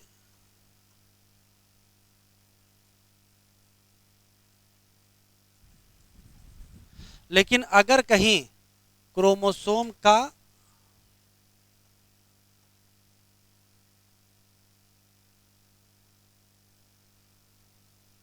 अगर कहीं क्रोमोसोम का शेप देखना है तो कब देखोगे, तो शेप हमको दिखाई पड़ेगा कब, एनाफेज। ये अंतर है। तो शेप ऑफ क्रोमोसोम के लिए एनाफेज, नंबर के लिए मेटाफेज, स्टडी के लिए क्या, मेटाफेज। तो स्टडी करना है मेटाफेज में करोगे, नंबर मेटाफेज में देखोगे, शेप एनाफेज में देखोगे। आपको रटना है। दो क्वेश्चन क्रोमोसोम में और दिए हैं।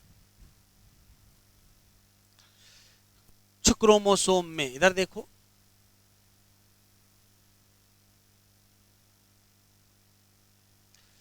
कुछ क्रोमोसोम में मान लेते हैं कि प्राइमरी कॉन्स्ट्रिक्शन है। ये क्रोमोसोम आपको दिख रहा है। कुछ क्रोमोसोम में प्राइमरी कॉन्स्ट्रिक्शन के अलावा एक और कॉन्स्ट्रिक्शन पाया जाता है और उसके चक्कर में क्रोमोसोम में एक नया पार्ट बन जाता है। देखते क्या हुआ है। तो हुआ ये है कि ये जो कॉन्स्ट्रिक्शन है इसको कहते हैं सेकेंडरी कॉन्स्ट्रिक्शन, और इस कॉन्स्ट्रिक्शन को कहते हैं प्राइमरी कॉन्स्ट्रिक्शन। प्राइमरी कॉन्स्ट्रिक्शन का ही दूसरा नाम सेंट्रोमियर है, कि सेंट्रोसोम है, सेंट्रोमियर है। और सेकेंडरी कॉन्स्ट्रिक्शन का दूसरा नाम नॉर है। क्या नाम है, नॉर। फुल फॉर्म है न्यूक्लियोलस ऑर्गेनाइजर रीजन। और बहुत खास बात यहां लिखी है जो अक्सर दिमाग से उतर जाती है। देखो क्या लिखा है, प्राइमरी कॉन्स्ट्रिक्शन की खास बात है कि ये स्टेनिंग होता है, इसके ऊपर रंग चढ़ता है। जबकि जो सेकेंडरी कॉन्स्ट्रिक्शन है वो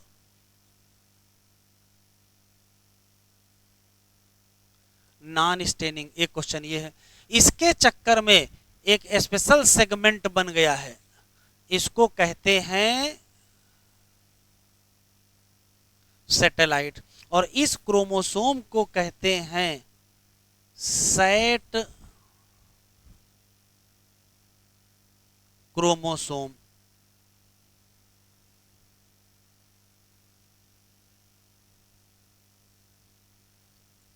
फिर से सुनते हैं, एनसीईआरटी में लिखा है कुछ क्रोमोसोम,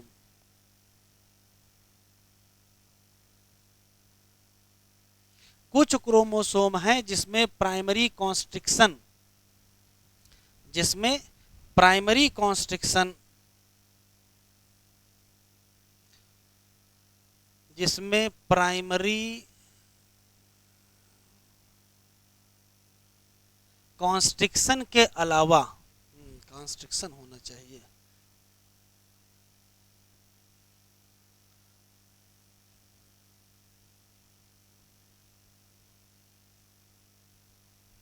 प्राइमरी कॉन्स्ट्रिक्शन के अलावा सेकेंडरी कॉन्स्ट्रिक्शन पाया जाता है, जो कि कैसा होता है, नॉन स्टेनिंग। और उसी चक्कर में एक नया सेगमेंट बन गया जिसका नाम सैटेलाइट। और इस क्रोमोसोम का नाम क्या होता है, सैट क्रोमोसोम होता है।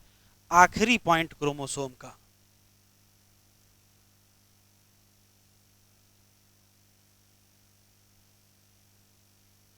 ऑन बेसिस ऑफ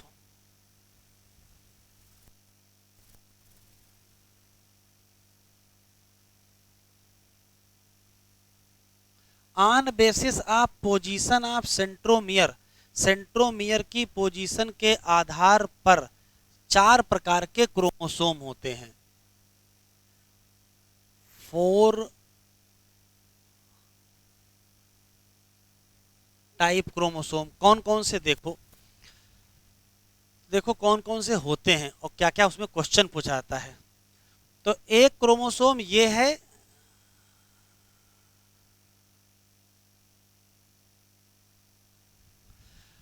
इस क्रोमोसोम को ध्यान से देखेंगे तो दिख ये रहा है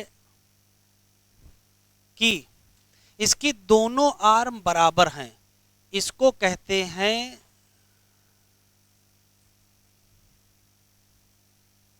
मेटासेंट्रिक क्रोमोसोम। और इसकी जरा पहचान बताओ कि पहचान है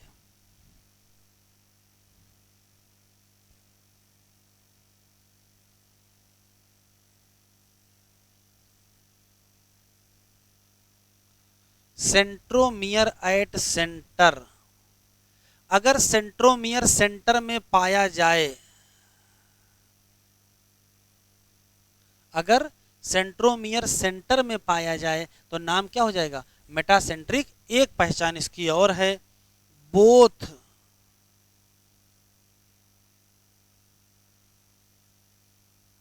इक्वल आर्म। जितनी बड़ी ये है उतने बड़ी क्या है? ये है। इसी नाते इसको क्या कहते हैं? मेटासेंट्रिक। लेकिन फिर देखो क्या चेंज होता है, ये अभी भी सेंट्रोमियर है। क्या दिख रहा है? एक छोटा और एक बड़ा दिख रहा है। जब कभी सेंट्रोमियर थोड़ा शिफ्ट हो जाए, सेंटर से दूर हो जाए, तो नाम क्या हो जाएगा? सब मेटासेंट्रिक।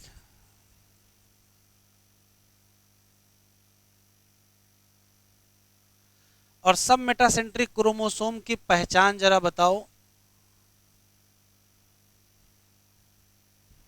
दो दो पहचान सब में बोलना है आपको, और जो एनसीईआरटी में लिखा वही याद रखना है।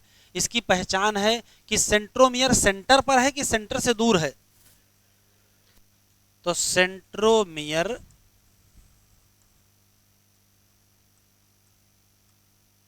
अवे फ्रॉम क्या? सेंटर। और दूसरी पहचान बता जरा बताओ। एक आर्म क्या हो गई? छोटी, और एक आर्म क्या हो गई? बड़ी।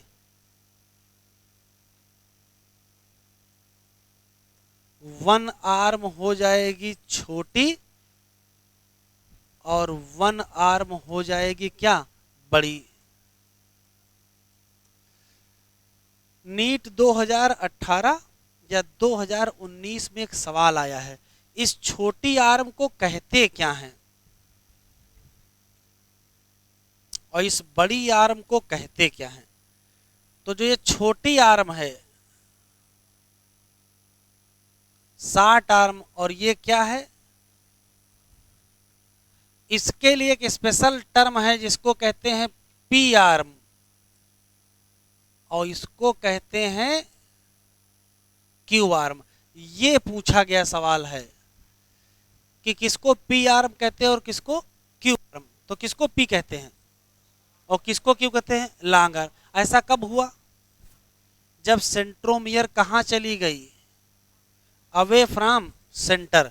और सेंटर पर है तो, सेंटर पर है तो क्या होगा? इक्वल।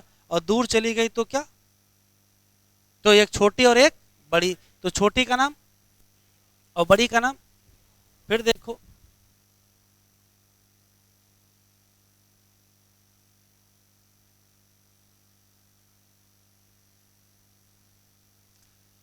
इस क्रोमोसोम और इस क्रोमोसोम में क्या अंतर है?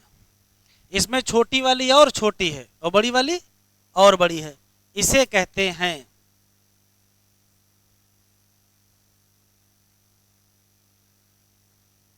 Acrocentric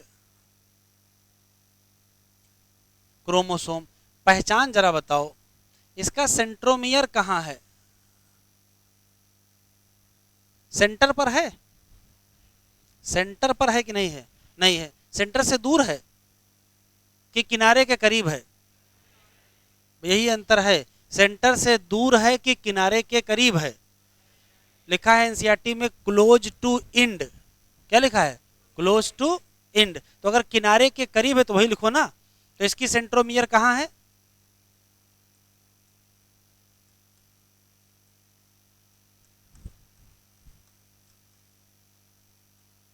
close to end.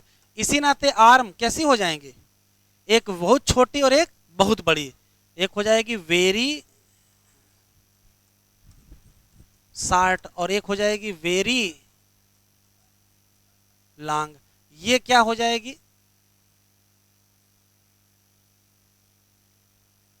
और ये क्या हो जाएगी? Very long. तो एक बहुत छोटी होगी और एक बहुत, और यहाँ क्या है?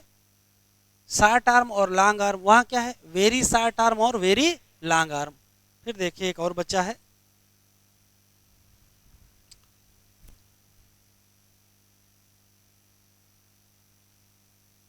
ऐसा हो गया। अब देखो सेंट्रोमियर कहाँ है?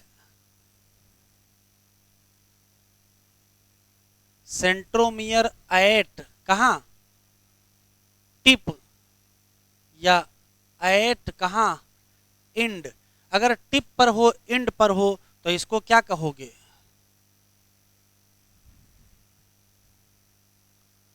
Telocentric chromosome. बस पहचान इसकी क्या है? सेंट्रोमियर एट स्ट्रिप या क्या कहोगे? At it ends. एक क्वेश्चन और है, जरा हमको बताइए। अगर आपसे कहें कि P by Q equal to 1 है, बताओ कौन सा क्रोमोसोम है? तो P by Q equal to 1 तभी होगा जब P और Q बराबर होंगे। और P और Q बराबर कब होंगे? जब, और अगर ये मोर देन 1 है तो?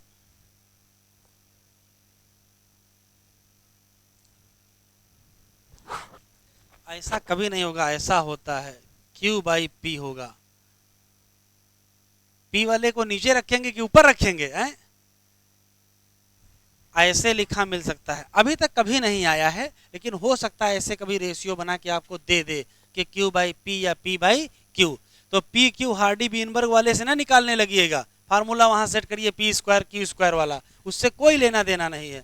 P by Q equal to 1 है, इसका मतलब क्या है? कौन सा क्रोमोसोम? Metacentric chromosome. आखिरी हेडिंग,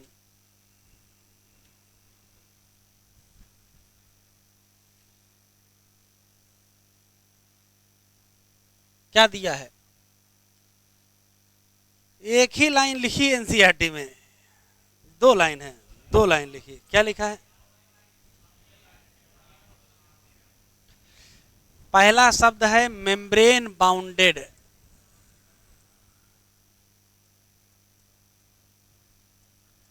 रुक जाओ बेटा, बातचीत ना करो, बातचीत ना करो। अगर पूछेगा मेम्ब्रेन बाउंडेड तो तुरंत आपको बताना पड़ेगा कि एक मेम्ब्रेन की 2 मेम्ब्रेन। तो आप कहोगे सिंगल मेम्ब्रेन।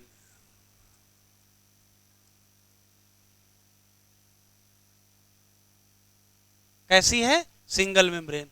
फिर दूसरी शब्द क्या लिखा है? Membrane bounded minute वेस्किल।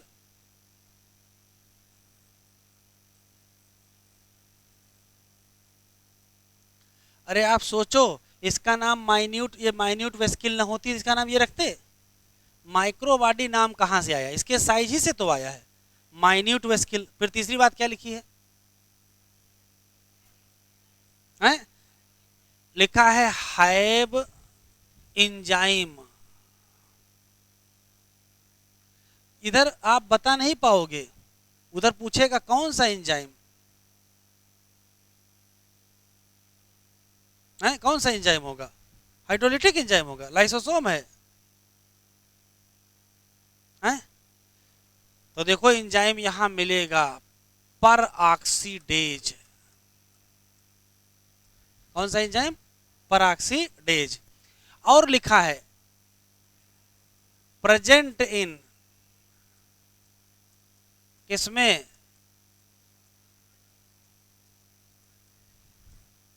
Plant and animal. इतना तो एनसीईआरटी में लिखा है।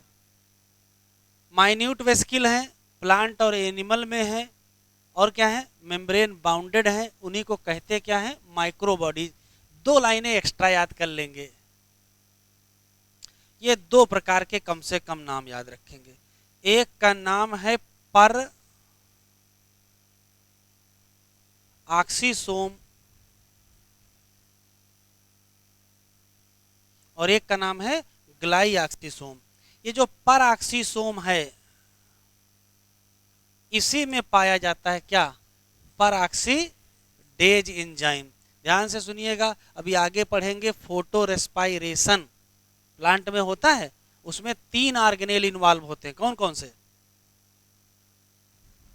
फोटो बोल दिया तो क्लोरोप्लास्ट, और रेस्पायरेशन बोल दिया तो माइटोकॉन्ड्रिया, और बीच में क्या होता है, पराक्सीसोम।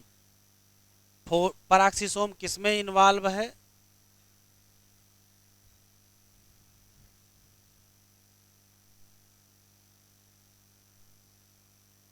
Photo respiration.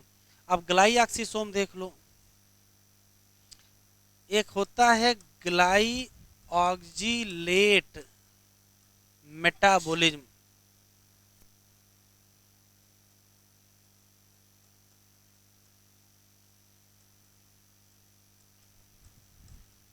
अच्छा, कोई हमको जरा बताएगा फोटो रेस्पायरेशन का दूसरा नाम,